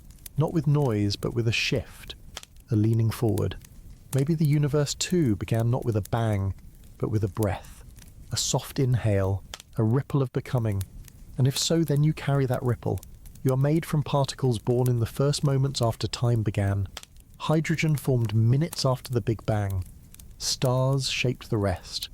and from stars came planets, and from planets, oceans, and from oceans, life, and from life, you.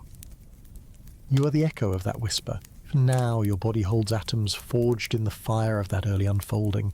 Even now the space between your molecules hums with the same energy that once filled all things. You are not separate from the beginning, you are part of it. So let's return to that hush. Before space had stretched, before light had escaped, before clocks had meaning, there was only potential. It is not empty, it is not full, it is a question. What if that's what the universe is? Not an answer, but a question still asking itself. And what if you, in your stillness, are closest to it? As you lie in the dark, with your breath slow and your thoughts wide, you are not far from that first silence. You are it, remembering itself. There are no edges here, no direction, only the feeling of unfolding, so rest here a while. In this pre-time, this pre-light, this pre-you, no decisions need to be made, no answers must be reached. There is only the whisper, I am becoming. And maybe you are too. Tomorrow will come, movement will return, but for now you are drifting at the edge of being, before the noise, before the heat, before the first flicker of matter. And just ahead, waiting to emerge from the hush, is light. In the next chapter, we'll follow that light as it rises, not just as energy, but as choice. We'll watch it split, flicker, and behave like time itself, a particle, a wave, a messenger between moments. Light does not hurry. It has no weight, no resting place, no age in the way you understand aging. And yet light has travelled across the vast black canvas of space to find you here, now, resting in the quiet of your evening. Tonight, we'll drift beside a single photon, a speck of light, a traveller from the dawn of stars, and as we follow it, we'll begin to notice something strange, something subtle. Light seems to make choices. Let's begin gently. Light is everywhere. It reflects off the moon, refracts in rain, dances on water, glows behind your eyelids. But what is it? In physics, we call a single packet of light a photon, a quantum of electromagnetic energy. Not a thing, not a lump, not exactly a wave, and not quite a particle either. It's both, and neither. It travels in straight lines and bends around corners. It interferes with itself and knows when it's being watched. Yes, watched. That's where the wonder begins. Imagine this. A single photon heads toward a wall with two narrow slits. It must pass through one or the other, right? But when no one watches closely, the photon behaves like a wave, spreading out, passing through both slits, and creating an interference pattern on the screen beyond. But when you try to observe it to see which slit it goes through, it chooses. It behaves like a particle, one slit, one path. The interference pattern disappears. The experiment is real. It has been done thousands of times, and it reveals something stunning. The photon seems to change its behavior depending on how, and even whether it is observed. This is the double-slit experiment, and it quietly asks, does light choose its path based on how the universe interacts with it? It's not that the photon thinks, not like you do. It has no mind. But it does respond. It seems to hold a cloud of possibilities, many paths, many outcomes, until some form of measurement is made, and then the cloud collapses. A decision is made. Wave becomes particle. Blur becomes path. In this way, light becomes a kind of mirror, not of reflection, but of participation. It reflects the fact that we do not just witness the universe, we are part of it. Your observation is not passive. It touches things, it defines boundaries. It reshapes what could have happened into what did. But what's more mysterious is this. Even if the decision to observe is made after the photon has passed through the slits, the outcome still changes, as if the photon knew what would happen, as if time itself folded to allow cause to follow effect. This is the delayed choice experiment, and it deepens the mystery. It tells us light exists in a liminal space, between potential and action, between future and past. It moves at the fastest speed allowed in the universe, and yet, from its own point of view, it experiences no time at all. Because at the speed of light, time stops. For a photon, your entire lifetime, your every heartbeat, breath and dream is compressed into an instant. A single flash, no journey, no passage, just here to there. And yet you see light dance across the sky, you watch it glitter through trees. You measure its speed, its angle, its colour. You interact with it every moment. And so light becomes your teacher. It shows you that reality is not fixed, that observation matters, that things exist in states of maybe until they meet something else, and that the universe might not choose paths until it must. This is not randomness. It's something deeper, something intermediate, a space where outcomes are suspended, where future and past gently inform each other, where choice emerges from relationship. Think about that. What if your own choices work like lights, not made in isolation, not dictated by a single cause, but shaped by how you observe, how you feel, how you notice? Like photons, maybe you carry many versions of yourself, many paths, and maybe through attention and awareness you select one. You collapse possibility into reality, and each time you do, the world changes, not in grand explosions, but in quiet shifts. A smile returned, a thought softened, a word withheld, a breath deepened. Light also teaches you trust, because you never see its journey in full. You see where it came from and where it lands, but the in-between remains wrapped in potential, and yet you trust it. You rely on it to show you the world. You can do the same with your own path. Trust the spaces between. Let some things remain soft, undecided, shimmering. Let your life hold lightness in every sense, and as you lie still now in the hush between questions and sleep, you may feel something close to what light feels. The blur of becoming. Not fixed, not rushed, just held in the in-between. Because just like the photon, you're always more than one thing. Not just particle, not just wave, not just body, not just mind, but something quietly radiant, defined not by certainty, but by the way you move through space and attention. And so we close this chapter not with an answer, but with a flicker, a choice yet to be made, a path not yet taken, a beam of light, still travelling. In the next chapter we'll ask where that beam goes, as we follow it into the farthest edges of space, and the very shape of the universe itself. Imagine letting go of a single beam of light. It leaves your fingertips, silent and quick, and travels onward, faster than anything else ever could. Out it goes, through the atmosphere, past satellites, past the moon. It slides between the orbits of planets, brushes the cold edge of the solar system, and enters the deep doral dark, the interstellar sea. You cannot call it back, you cannot follow it with your eyes, but you can follow it with your imagination. And that's what we'll do tonight. We will follow the path of light as it drifts outward, and ask the question few can truly answer in waking thought. What is the shape of the space it moves through? What is the shape of the universe? You may have heard the phrase expanding universe. It's true. Space itself is stretching.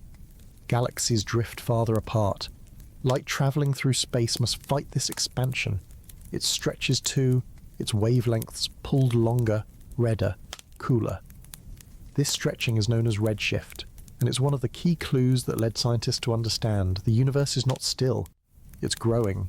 Not like a balloon filling with air from the outside, but like a loaf of bread rising, with the raisins, galaxies, moving apart as the dough space expands everywhere at once. But if the universe is expanding, what is it expanding into? And what does it look like overall? This is not an easy question. You can't step outside the universe to take a look at it. You're inside it. Always. Like a fish inside the sea, you can feel movement, waves, currents, but never the shape of the ocean in its entirety. Still, physics can offer clues, and so can geometry. There are three main shapes our universe might have, and each one carries a different feeling. First, flat. In a flat universe, parallel lines stay parallel. Light moves in straight lines. The rules of geometry are familiar. A triangle's angles add to 180 degrees, and you never return to your starting point unless you turn around. Many observations suggest our universe is very, very close to flat. The cosmic microwave background, ancient light still echoing from the Big Bang, tells us so. It's evenly distributed, gently rippling, whispering that the universe may stretch on forever in all directions. But flat doesn't mean empty. It means infinite, or possibly finite but unbounded, like a game without walls. Now imagine the second shape, curved outward, like a saddle or a Pringle. This is called an open universe. In such a shape, light spreads apart more quickly. Triangles have angles that sum to less than 180 degrees. The universe expands forever and never folds back in. It's a place where paths always diverge, where parallel lines slowly drift apart. There's a loneliness in this shape, beautiful, vast but open-ended. And finally, the third shape, curved inward, like the surface of a sphere. This is a closed universe. Here, space is finite but without edges. If you were to travel in a straight line long enough, you'd eventually return to where you began, not because you turned, but because space itself is curved. Like a ship sailing across the Earth. In a closed universe, light might bend in circles, possibilities loop, and in some models, the universe could even collapse one day, folding back into itself like a deep breath exhaled completely. Each shape carries a story. Flat, a path that never ends. Open, a story that drifts outward, always expanding. Closed, a journey that returns home. And yet, none of these shapes can be easily seen. Not with eyes, not even with telescopes. Instead, we look at the way galaxies move, the way ancient light spreads, the way gravity bends paths, and from that we infer the shape we live within. It is like being inside a vast balloon and trying to guess the curve by watching how things move across its skin. And what does it mean to be inside a shape? It means that space itself is not empty. It has properties, texture, curvature.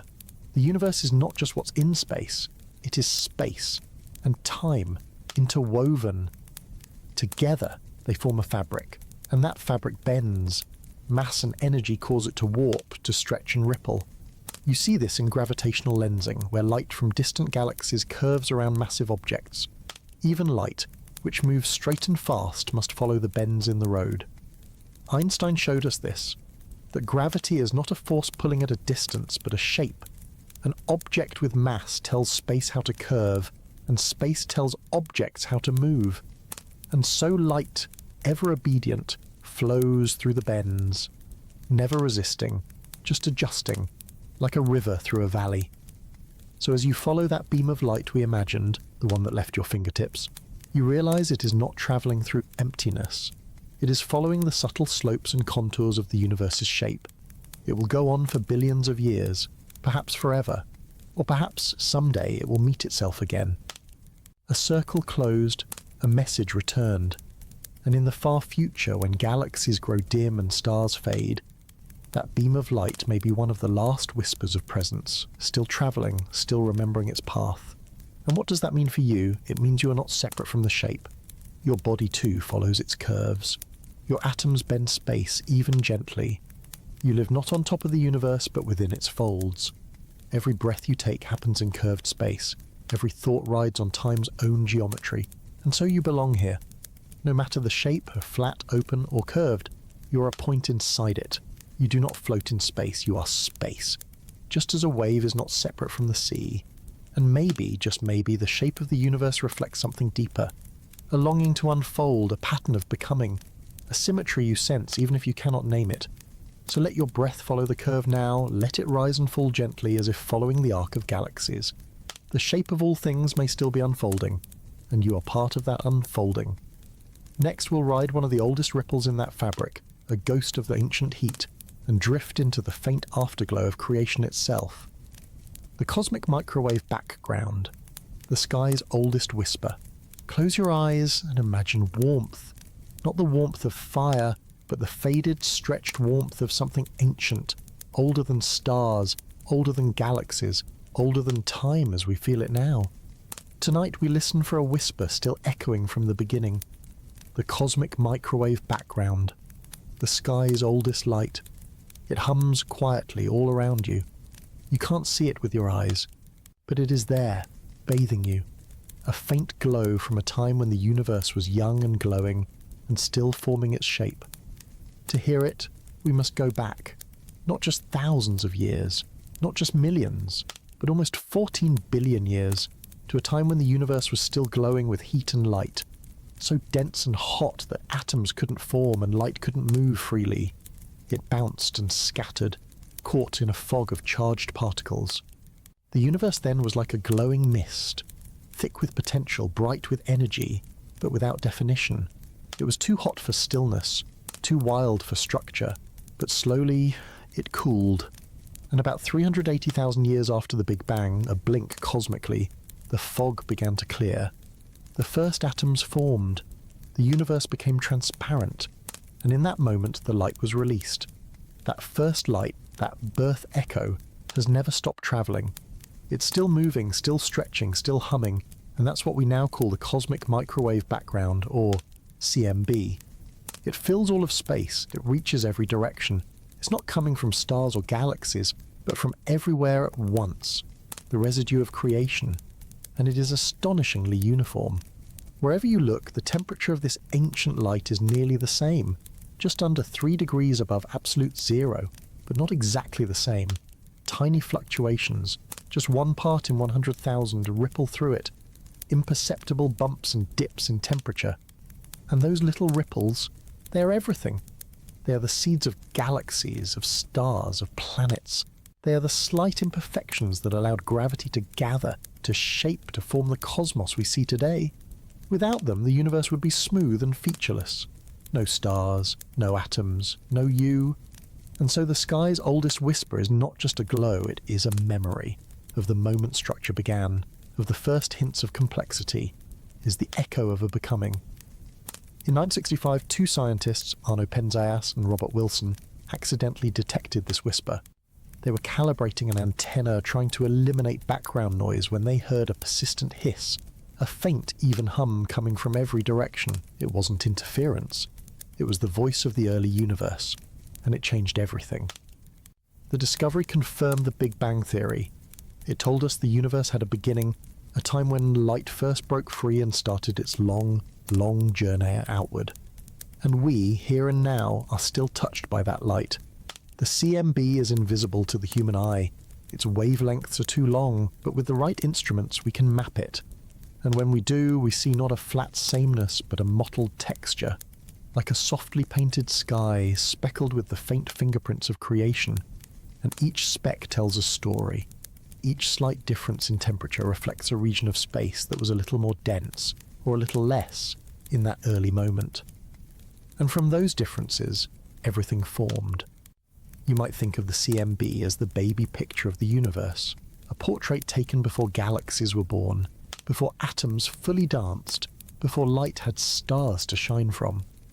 It shows us how the universe began to breathe, and what's remarkable is that it's still here, still whispering. You're surrounded by this light.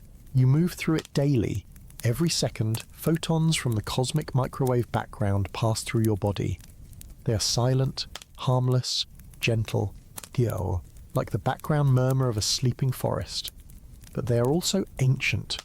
They are the oldest light your body will ever touch, and somehow that makes them sacred. So tonight, with this idea, that the sky holds memory, that the silence between stars is filled with light too soft to see, that the universe is always speaking, not in words but in warmth. Even in the darkest part of the sky, even in the stillest part of the night, you are never untouched by the past. Because this glow, this nearly perfect, nearly silent hum, is time itself, stretched and softened. It connects you to a beginning, not just of space, but of form, of motion, of difference, and in that beginning there were no galaxies, no suns, no people, no names, just energy, waiting, and from that everything emerged, including you. So let the whisper surround you now, let it soften your thoughts, let it lull your breath. You are lying in the shadow of light that began before there were shadows. You are cradled by the sky's oldest lullaby, and perhaps there are other echoes still waiting, because the CMB tells us about the first breath. But what about the first flicker of thought, the first leap from particle to pattern? In the next chapter we will dive into that moment, into the rise of complexity and the quiet climb from chaos into form, from heat into harmony. Imagine holding your breath inside a storm. All around you, motion, heat, collisions, randomness, a wild sea of particles rushing and rebounding without rhythm, without form. This was the early universe. Not calm, not quiet, but chaotic. And yet from that chaos came you, came language, came trees and tides and thought. How? How did everything unordered become so beautifully shaped? Tonight, we drifted into that mystery, not to tame it, but to feel it. The slow, rhythmic unfolding from chaos into harmony. We begin, as we so often do, in the aftermath of the Big Bang, when energy filled every point in space, heat reigned, particles collided constantly. The universe was too hot, too young, too loud for form to hold. This is what physicists call high entropy, a state where energy is evenly spread and there is little structure. But even in this turbulent soup, something was waiting. Tiny fluctuations in density, the same ones whispered in the cosmic microwave background, began to tug. Gravity, always gentle but persistent, started pulling the matter together. And wherever matter gathered, temperatures rose, pressures increased, and out of that concentration, structure began to stir. Galaxies did not form at once. They emerged slowly, from ripples, from clouds, from clusters. Each star a long unfolding, each planet a swirl within a swirl. From randomness, patterns, from heat, form. This is self-organization. The universe's quiet talent for finding rhythm in noise. You've seen it before, when a snowflake forms from formless vapor, when a murmuration of birds spirals across the sky, when ripples dance on the surface of a still lake. There is no commander, no design, only simple rules, repeated. This is the secret language of emergence. Tiny interactions between atoms, molecules, cells combine to form something new. A pattern not present in any part alone, a whole greater than its pieces, and as the universe cooled, emergence became its artist. In stars, hydrogen atoms fused into helium, releasing light and heat. In exploding stars, supernovae, heavier elements were forged: carbon, oxygen, iron, gold. These elements scattered, seeding new systems. In time, planets formed, including one blue and rocky orbiting a gentle star. On that planet, chemistry stirred in the oceans. Complex molecules assembled, perhaps sparked by lightning or heat or time. From those molecules, life, and life too follows the same story. It begins in mess, in chance, in millions of variations, but slowly shape arises. Cells divide, tissues form, organisms sense and move and grow, and eventually minds emerge. Minds that wonder, that imagine, that ask how chaos gave rise to harmony. Minds like yours. This is not a story of control, it's a story of openness, of possibility resolving into presence. The laws of physics allow for randomness, but they also guide it, like a river shaping a canyon, like wind arranging sand into dunes. And from that shaping, beauty is born. Patterns arise across nature, spirals in galaxies and in seashells, branches in trees and in lungs, echoes across scales. Mathematics dances through them, not as strict code, but as song, a rhythm, a repetition, a quiet logic. Even now, deep within you, this song continues. Your heartbeat, your brainwaves, your breath, all are emergent. All are ordered dances of particles that once knew only chaos. And yet, you are not just order. You carry both, the chaos and the calm. You are made from the wildness of stars and the softness of rain. You dream and your dreams twist and bloom like galaxies. So perhaps harmony is not the absence of chaos, but its gentle companion. Entropy, the tendency of systems to move toward disorder, is not the enemy of beauty. It is its stage. Without entropy, there would be no time, no difference between past and future, no room for transformation. So yes, the universe tends toward spreading, toward cooling, toward evenness. But along the way, it allows islands of order to rise. You are one of them. So is every tree, every cloud, every melody. Even this quiet moment, you, breathing slowly in the dark, is a form that rose from the formless. Let yourself rest in that. Let yourself feel not separate from the storm, but shaped by it, born through it. You are not here despite the chaos, you are here because of it. Every cell in your body is the result of emergence, of systems interacting gently over time, of randomness nudged by rules into rhythm. And still, the process continues. Inside your brain, patterns form and dissolve, memories spark and fade, thoughts meander, then settle. Each night as you sleep, your mind reorganizes, pulling meaning from fragments, weaving experience into story. It is not perfect, but it is beautiful, just like the universe. So tonight, as you drift between wakefulness and sleep, remember, order does not erase chaos, it dances with it. Harmony is not silence, it is the music that rises from noise, and maybe, just maybe, the universe did not tame the wild, but learned to sing with it. In the next chapter, we will explore one of those hidden songs, a quiet law that governs motion, balance, and change, the principle of symmetry, and how the universe, in all its complexity, seeks simple balance. What holds everything together? What quiet thread runs through the way a planet spins, a pendulum swings, or a particle hums? Tonight, we rest inside that thread, soft as breath, strong as law. It is called symmetry, but not the kind you see in a folded paper or a perfect face. This is deeper. This is symmetry as nature's promise. When nothing changes, the laws stay the same. Let's begin with a feeling. Close your eyes. Imagine spinning slowly, arms out, floating. There is no wind, no sound, only motion. You turn, and though the stars drift across your vision, something inside stays steady. You are moving, and yet you feel balanced. That sense of constancy, of motion with grace, is rooted in symmetry. In physics, symmetry means this. If you change something, shift position, rotate, pass through time, and the fundamental laws stay the same, then there's a symmetry. And where there's symmetry, there's conservation. A quantity that stays still while everything else moves. For example, because space is symmetrical, the laws of physics are the same in New York as on Neptune, momentum is conserved. A gliding spacecraft keeps gliding unless something pushes it. Because time is symmetrical and the laws don't suddenly change on Tuesday, energy is conserved. It doesn't vanish. It transforms. And because the universe is symmetrical in how it turns, angular momentum is conserved. A spinning skater pulls in her arms and she spins faster. No magic, just balance. These are not rules written on stone. They are truths whispered into the structure of reality. And at the heart of them is a quiet genius, Emmy Noether. Over a century ago, she saw something no one else had. That every symmetry in physics gives rise to a conservation law. It was like discovering the bones beneath the skin of the universe. Because time doesn't change the laws, energy is conserved. Because space is uniform, momentum holds. Because the universe turns, spin remains. The universe balances itself. This is more than math. It is poetry. It is why galaxies spiral instead of spinning apart, why stars shine steadily, why atoms don't unravel.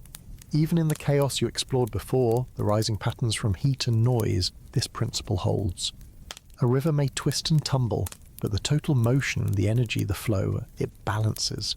And balance does not mean stillness. It means structure. It means that in a universe of motion, some things always stay steady. A quiet axis around which everything turns. Even your body holds this. The energy you eat becomes heat, motion, thought. The spin of molecules in your cells respects angular momentum. Your breath, your walk, your heartbeat all follow rhythms shaped by conservation. Without symmetry, there would be no predictability, no cause and effect, no science really, because there would be no sameness to study. Symmetry gives the world coherence, and it gives you comfort, because it tells you that even in change, something stays the same. The sun may rise and set, but its light obeys the same rules it always has. A falling leaf and a turning moon follow the same physics. There is peace in that. And symmetry doesn't mean everything looks alike. It means that beneath the differences, the rules stay fair. Now listen closely, because even symmetry can break. And when it does, beauty emerges. In the early universe, the forces of nature may have been united, symmetrical, but as it cooled, that symmetry broke. Forces split, gravity, electromagnetism, the strong and weak nuclear forces, like a crystal cracking into new patterns. From that fracture, variety arose. It's called spontaneous symmetry breaking, and it's why we have complexity at all. Like a spinning coin landing heads or tails, like a still pond disturbed by one drop sending ripples outward. Once the symmetry breaks, the pattern begins. And so, from a balanced beginning, you get stars, planets, oceans, you. You carry the marks of both symmetry and its breaking. Your body is nearly symmetrical, 2 eyes, 2 hands, 2 lungs, but not perfectly. The heart leans left, the liver hides to the right. Even your brain splits its tasks. You're not a mirror. You're a music of balance and difference. And maybe that's the true beauty of symmetry, that it makes variety possible. It holds the structure while letting creativity bloom. And what if your mind works the same way? You seek patterns. You balance thoughts, emotions, memories. You look for what remains steady in the swirl of days. Symmetry inside you becomes story. You return to the same paths, the same dreams, the same questions, and yet each return is a little different. Like walking the same forest trail through different seasons. Symmetry doesn't erase change, it frames it, and it gives you something to come home to, a still point in the turning world. So tonight, rest inside that still point. Breathe with the rhythm of spinning planets. Feel the conservation of your own quiet energy. Know that even as the world shifts and tumbles, there are truths that stay gentle and unchanged. Truths like balance, truths like rhythm, truths like the way your breath leaves and gently returns. And next, we'll follow one more silent thread, perhaps the deepest symmetry of all, entropy and the strange order in disorder. A law that quietly tells time which way to flow. Time moves forward, at least that's how it feels. Your tea cools, your body ages, a dropped plate shatters but never leaps back into your hands whole, and yet the laws of physics, the ones that govern particles and forces, don't seem to mind which way time flows. A movie of two atoms colliding looks the same whether you play it forward or backward. So why in your life is the past so different from the future? Why can you remember yesterday, but not tomorrow? Tonight we float through this question, not with urgency, but with the slow grace of unravelling. The answer, it turns out, lies in something gentle, something statistical, something called entropy. Entropy is not chaos, not exactly. It's a measure of possibility, the number of ways something can be arranged. A neat stack of papers has low entropy, the same papers scattered across the floor, high entropy. The scattered version isn't more messy because of some force. There are simply more ways for the papers to be jumbled than to be tidy. It's a matter of chance, and that's the heart of it. The second law of thermodynamics, one of nature's soft, persistent rules, says that in a closed system, entropy tends to increase. Over time, systems naturally drift toward more likely, more disordered states. It's not a sudden collapse, it's a quiet leaning, a statistical tilt. Ice melts in a warm room, heat spreads evenly, air fills every corner of a container, and so entropy becomes a clock, not because it ticks, but because it flows in one direction, from fewer arrangements to more, from the unlikely to the likely, from structure to spread. This is why you remember the past, because memory is a form of order, a pattern preserved in your brain. It requires energy to create, and entropy to erase. Once a memory forms, the conditions that made it, the brain state, the molecules, can't easily be reversed. It becomes part of a trail, a footprint in the sand. This is why smoke doesn't gather itself back into wood, why ash does not become a log, why you walk forward through life, because the universe began in a state of incredibly low entropy, smooth, hot, dense, and full of potential. And ever since it has been spreading out, cooling, becoming more probable, not broken, just changing. Entropy gives time its directions, its arrow. And yet, this arrow isn't cruel. It's gentle. It's the same arrow that allows stars to burn and babies to grow and thoughts to form. Entropy makes change possible. Without it, there would be no contrast. No aging, no memories, no stories. You wouldn't know you'd move from one moment to the next. So rather than fearing entropy, you might thank it. It is the quiet weaver of your life's timeline. It makes sure events unfold, that you have a before and an after. And still, entropy is not loss. Though order gives way to disorder, new kinds of structure rise within that spread. Galaxies formed as matter clustered under gravity. Life arose not in spite of entropy, but because of it. Because systems can locally become more organized as long as the total entropy still increases. Your body creates structure every day, organizing cells, learning, remembering, but always releasing heat and entropy to the environment. You are not separate from this river, you are made of it. And this is the paradox. In a universe tending toward disorder, there is also beauty. There is also form. There is also love. Entropy doesn't erase meaning. It makes meaning matter.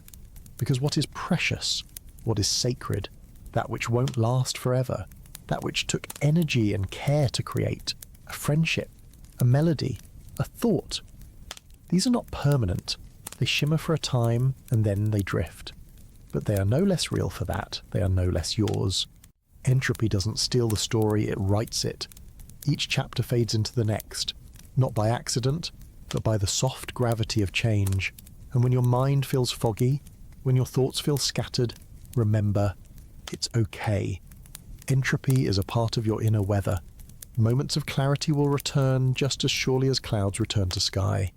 So tonight, lie back. Let your body release the heat of the day. Let your thoughts spread out, not into disorder, but into stillness. You're allowed to let go, to soften, to return. Time will continue. Entropy will unfold and you will remain part of it, not as something fading, but as something flowing.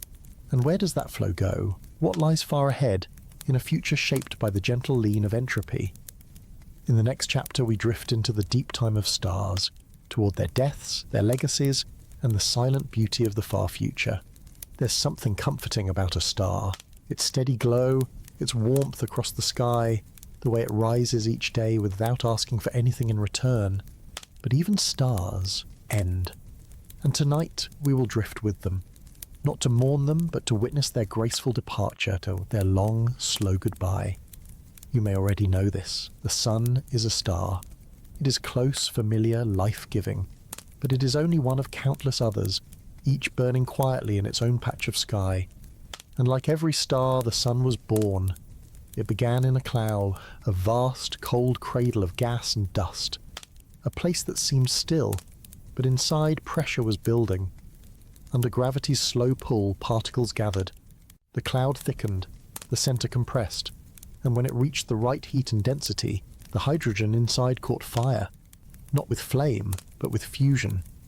Atoms began to merge, energy was released, light bloomed, a star was born, and so began its shining, a steady radiance held in perfect balance, gravity pulling inward, pressure pushing out. This is the quiet miracle of stellar life. For billions of years, the sun, and stars like it, remain stable. They fuse hydrogen into helium, slowly converting mass into light. They warm planets. They shape orbits. They write poetry in sky.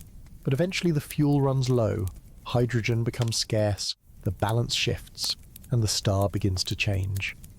In smaller stars like our sun, the core contracts and heats, the outer layers swell and cool, the star becomes a red giant, huge, glowing, gentle.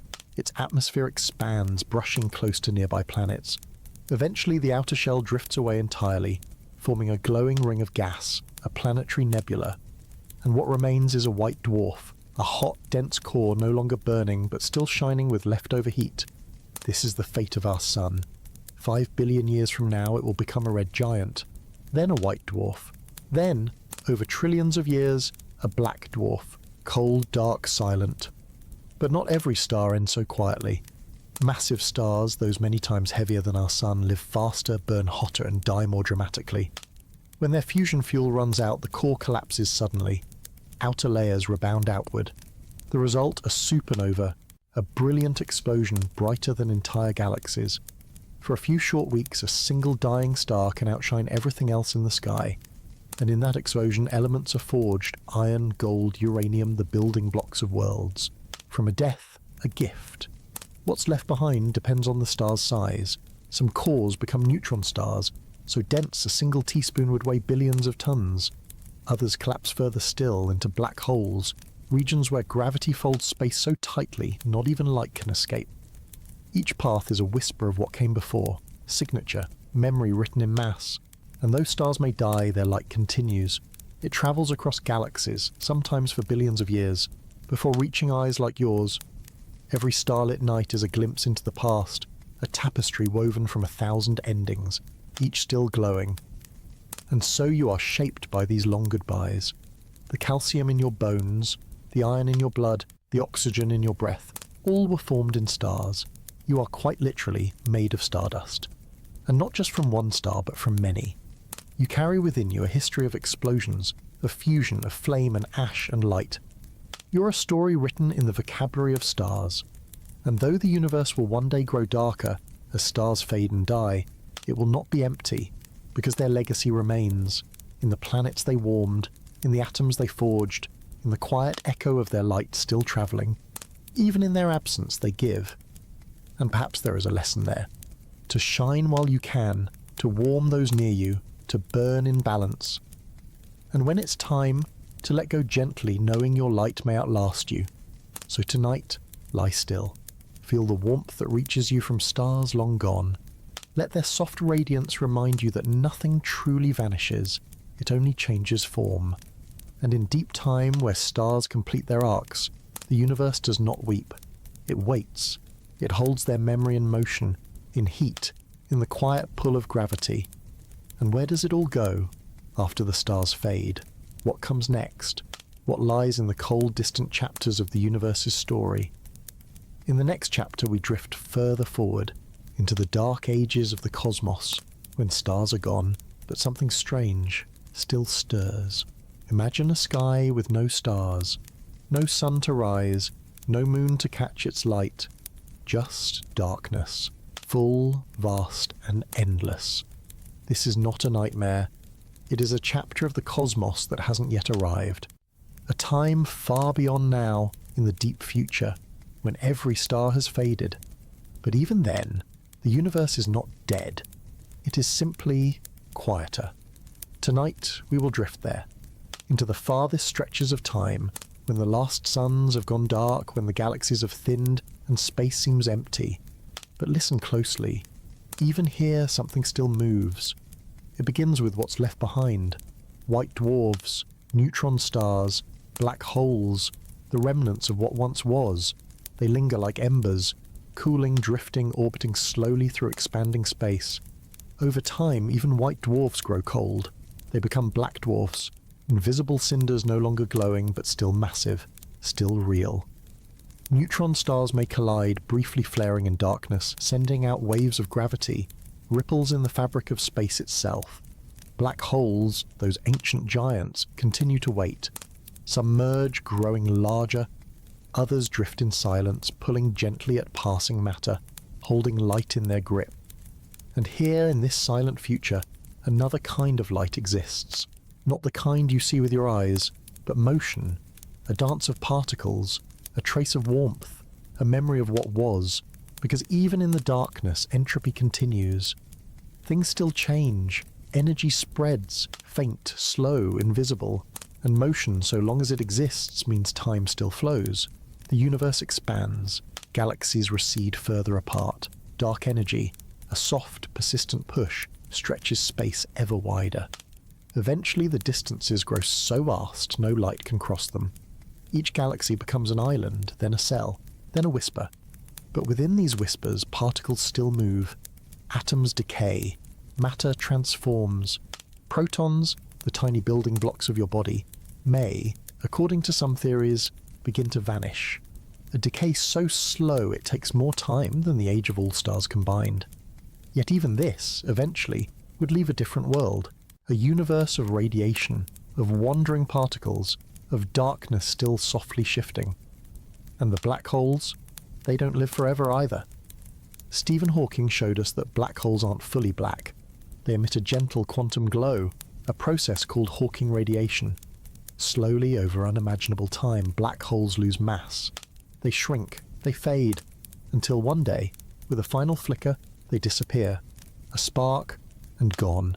And then, no stars, no black holes, no light, just space, still stretching, still cooling. And yet, there is motion. There is still entropy. There is still the direction of time. In the quiet of the universe's twilight, there is still becoming, not of new galaxies, but of dissolution, of simplicity, of a great quiet ease.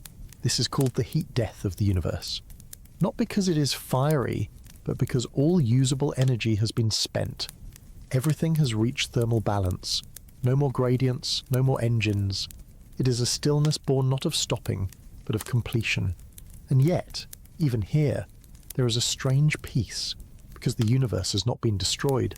It has simply become quiet, soft, even, like a tide that has fully come in, and you are part of that story. You are not separate from the future. You are not above the silence. Your atoms, long after your breath has stilled, will continue their journey. They will drift, they will cool, they will change form, but they will never vanish. Because matter and energy, though they may soften and spread, are not erased. Even in the far future, your echo moves through the dark, and in this there is a comfort. The universe does not forget. It changes, it releases, but it does not undo, and though there may be no more stars, no more days and nights, there is still the shape of everything that was, the patterns, the memories, the paths carved by light and gravity and thought. Even in darkness, the universe holds its breath, and you, quiet and listening, now are part of that breath. So let the silence hold you. Let the slow future rock you gently. There is no hurry, there is no fear, only time and motion, and the long, soft unfolding of all things. In the next chapter, we'll ask one final question of this great story. What if the end is not the end? What if the universe begins again? Picture the last chapter of the universe. Still, cold, dim, no stars, no movement, no heat left to share. And yet, even in this perfect quiet, your mind might whisper a new question. What if this is not the end? What if the universe doesn't only fade, but returns? Tonight, we explore that possibility. Softly, curiously, like standing on the shoreline of thought, watching a wave pull back, and wondering if it will rise again. This is the realm of cyclic cosmology, a family of ideas where the universe does not just have one beginning and one end, but flows in loops. Breathing in, breathing out. Some scientists imagine a big bounce, a mirror of the Big Bang, but happening after everything has collapsed into silence.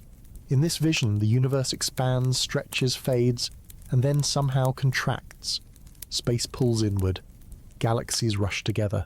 Matter compresses. And at the very edge of density, when space and time can go no further, the universe rebounds. A new bang, a new birth, a new cycle. It's a poetic idea. The cosmos is a phoenix rising from its own ashes. And in some models, this has happened not once, but again and again, across eternities.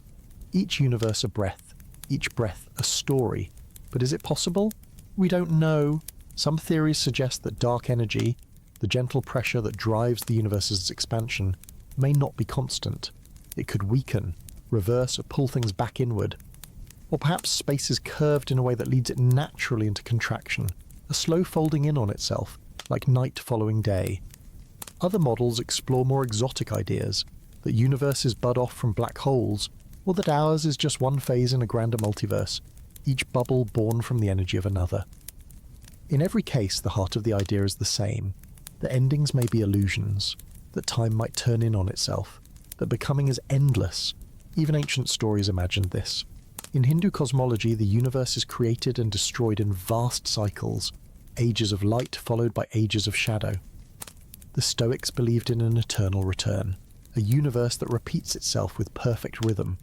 And in thermodynamics, even as entropy increases, there's a hint of return in the randomness, the possibility, however faint, that order might re-emerge by chance. Of course, these ideas are not proven. They are possibilities, not predictions, but they invite a new kind of wonder, because they ask, what if you are part of something that never ends? What if this moment, your breath, your thoughts, your listening, is not a one-time flicker, but a note in a great repeating song? Could your atoms live again in another cosmos? Could the patterns of this world reappear, slightly changed, slightly new? No one knows. And perhaps we never will. But the beauty of science is not always in certainty. It is in asking gently. It is in wondering with open hands. Because even if the universe does not return, even if this is its one and only story, you're here now, within it. And this universe is enough. Its arcs and spirals, its rise and rest, its sparks and silences, they hold meaning. Still, the idea of return carries a certain peace, because it tells you that nothing is truly wasted. Even endings leave a shape behind. Even quiet carries the memory of sound. So perhaps the final stillness of the cosmos is not a full stop, but an ellipsis, a pause, a waiting, the moment just before another breath begins. And whether or not the universe loops back, this idea remains, that the end is not where meaning disappears, it is where meaning settles, softly, completely.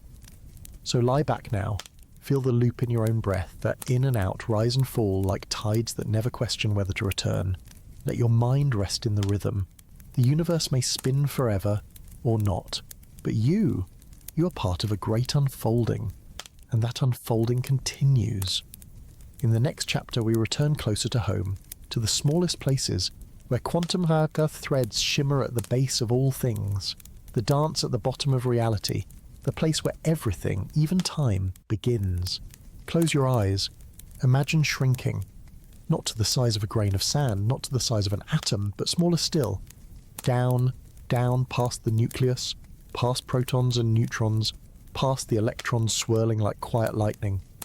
You drift into the quantum realm now, the foundation beneath all things. This is not a place of shapes and sizes, not a world of objects. It is a world of waves and questions. Tonight we explore this gentle uncertainty, not to solve it, but to rest in its rhythm, because here particles do not behave like tiny marbles. They are not always here or there. They move like possibilities, like music, sometimes a point, sometimes a wave, always a maybe.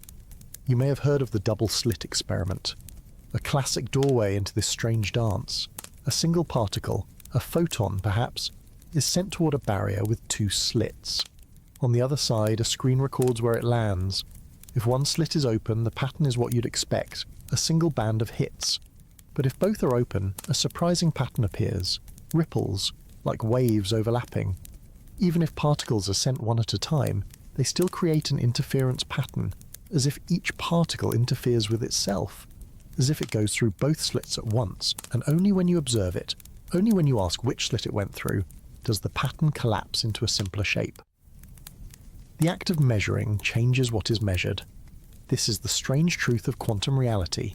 It is not passive, it responds to your attention. The world beneath the world is relational. Particles exist in superposition, a blend of all possible states, until observed. Like a thought waiting to form, like a choice waiting to be made. And yet this isn't chaos, it's a different kind of order. Not deterministic, but statistical. Not rigid, but full of potential. Everything you touch, every atom, every breath, emerges from this dance. Even time at this level begins to blur. In quantum systems, processes can unfold forward and backward. The usual arrow of time grows soft, almost reversible. This opens the door to even stranger questions, like those we asked before. Could the future influence the past? Could the act of observation ripple backward? We don't know. But in the quantum world, even not knowing is a kind of knowing. Even stillness is a kind of motion. And perhaps that's the comfort here, that the base of everything is not fixed but flexible. A field of infinite maybes woven into the certainty of your cup, your voice, your heartbeat. And though quantum mechanics governs the tiniest scales, its echoes ripple upward. Without quantum rules, stars wouldn't shine. Chemistry wouldn't bond, neurons wouldn't spark, your body wouldn't breathe, your thoughts wouldn't flicker. This night wouldn't be here. So in this quiet moment, rest in the uncertainty. Let it loosen the grip of needing to know. Let it remind you that mystery isn't a failure, it's the beginning of understanding. And quantum mechanics, for all its strangeness, is also deeply precise. Its equations predict the behavior of matter to astonishing accuracy. Lasers, MRI machines, GPS satellites, all depend on this invisible clockwork. So even if the world beneath your feet is fuzzy and fluid, it still supports you completely. It is soft and strong, and perhaps there's something beautiful in that the foundation of reality is not concrete but dancing, not rigid but alive with possibility. Entanglement is another thread in this tapestry, a quantum link between particles, where one state depends on another's no matter how far apart they are. Einstein called it spooky action at a distance, but it's real, and it reminds us that connection is more fundamental than separation, that what happens here can ripple out into there without crossing space.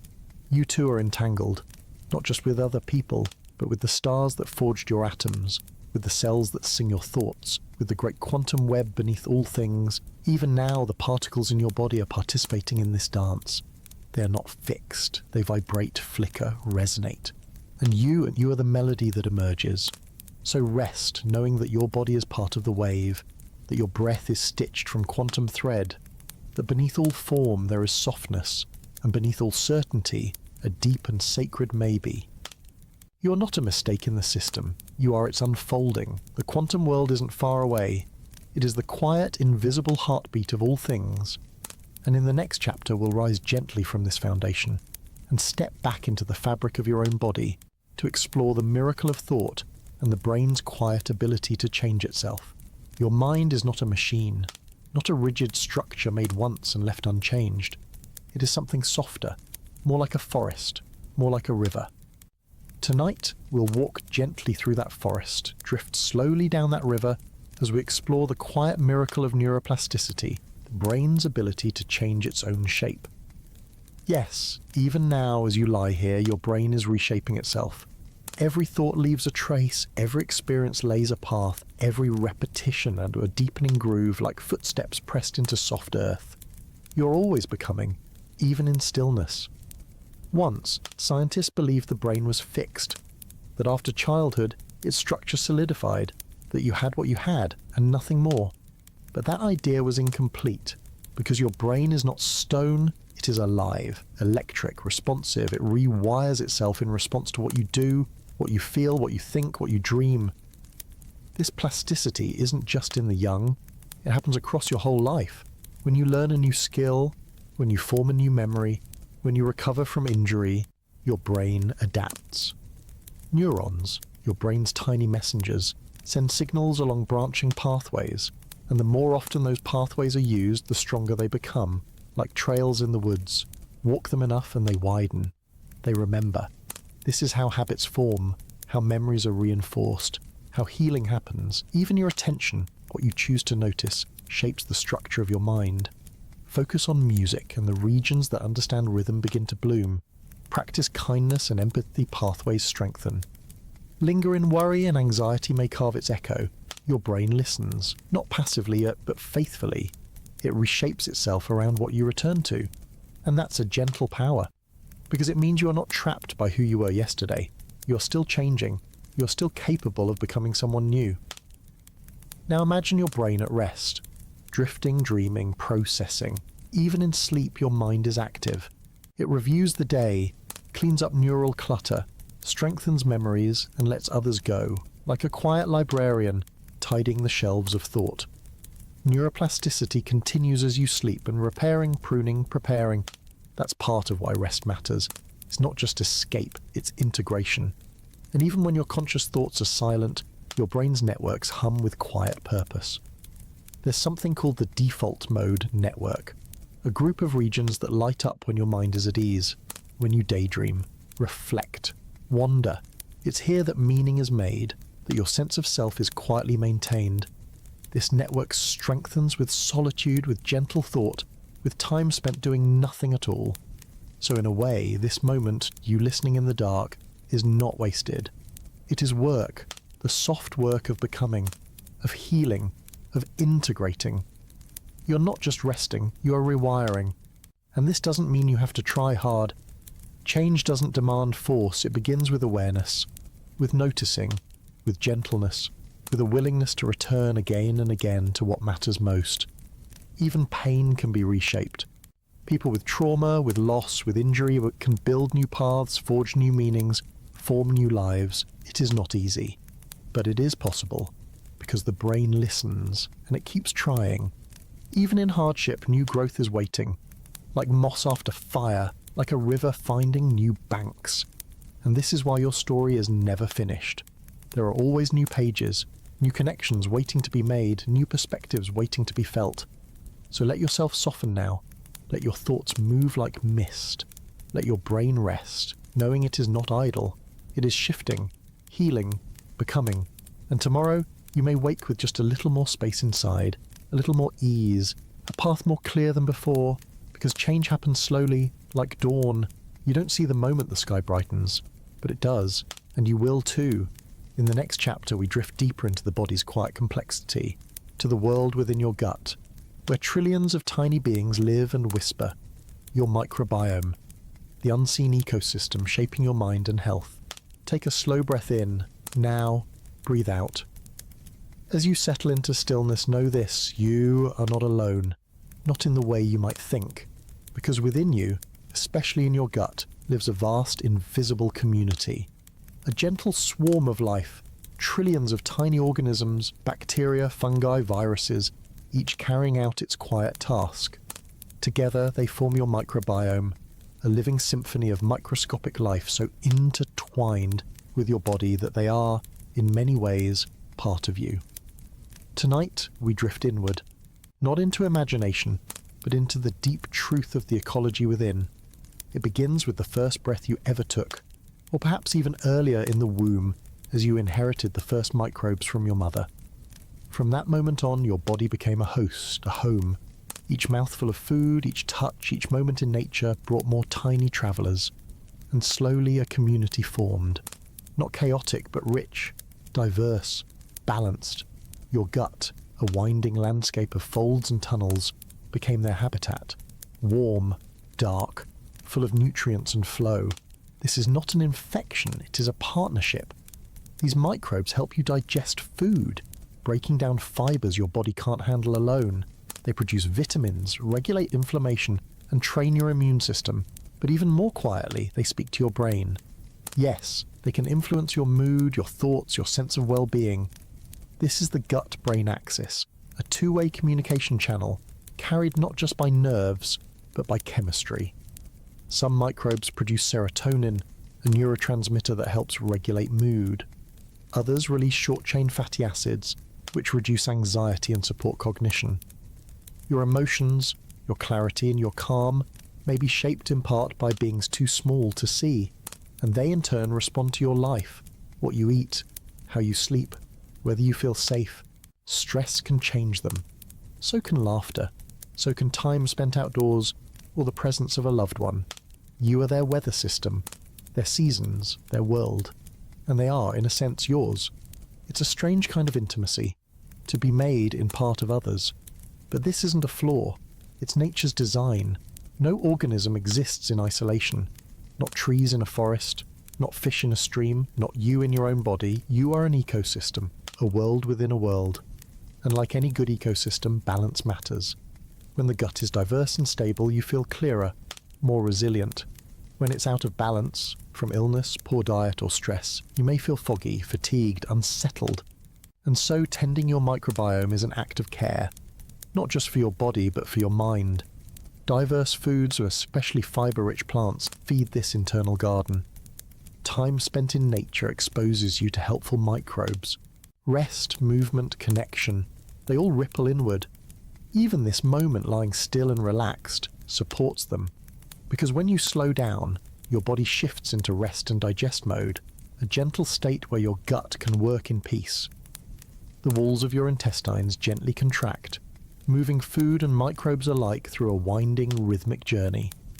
This motion is not rushed, it's meditative, tide-like, essential, and the microbes respond. They thrive in calm. They notice your pace, they move with your breath. It's not magic, it's biology. And it's beautiful. Even as you sleep, they are at work, cleaning, balancing, communicating with the rest of you. And perhaps to always you can feel it. A softness in your belly, a sense of internal harmony, like a quiet song playing deep within. Because what lives inside you isn't foreign, it's family. These tiny lives remind us that we are not separate from life. We are filled with it, and their presence echoes a larger truth, that cooperation often matters more than control, that small things shape big outcomes, that health is not perfection, but relationship. And so tonight, as you rest, send a little thanks inward, to the unseen helpers, to the ancient partnership, to the forest in your gut. It doesn't need to be perfect, it just needs to be tended, with breath, with care, with time. And in the morning you may feel it, a touch more grounded, a little more connected, a little more whole, because inside you something ancient is blooming. And in the final chapter we'll step back once more and take one last look at everything we've explored. The paradoxes of time, the mysteries of matter, the stillness beneath motion, all woven into the quiet miracle of being here. Now, you've travelled far tonight, through black holes and microbes, through entropy and thought, through the strange curves of time and the gentle rhythms of your own body. And now, here we are, at the still centre of everything. Not the centre of the universe, but the center of your awareness, the quiet place where perception begins, where experience unfolds, where you are, simply here. It's easy to think of science as something out there, galaxies, formulas, distant particles, but all of it begins with a single act of noticing, a breath, a question, a moment of wonder. And that noticing starts with you. Your mind, this soft, quiet space you carry inside, is the most intimate laboratory. It is where ideas land, where mystery stirs, where the cosmos becomes personal. You've wandered tonight through vast distances and invisible threads, through the laws that govern light, the codes that shape life, the patterns that hold and release.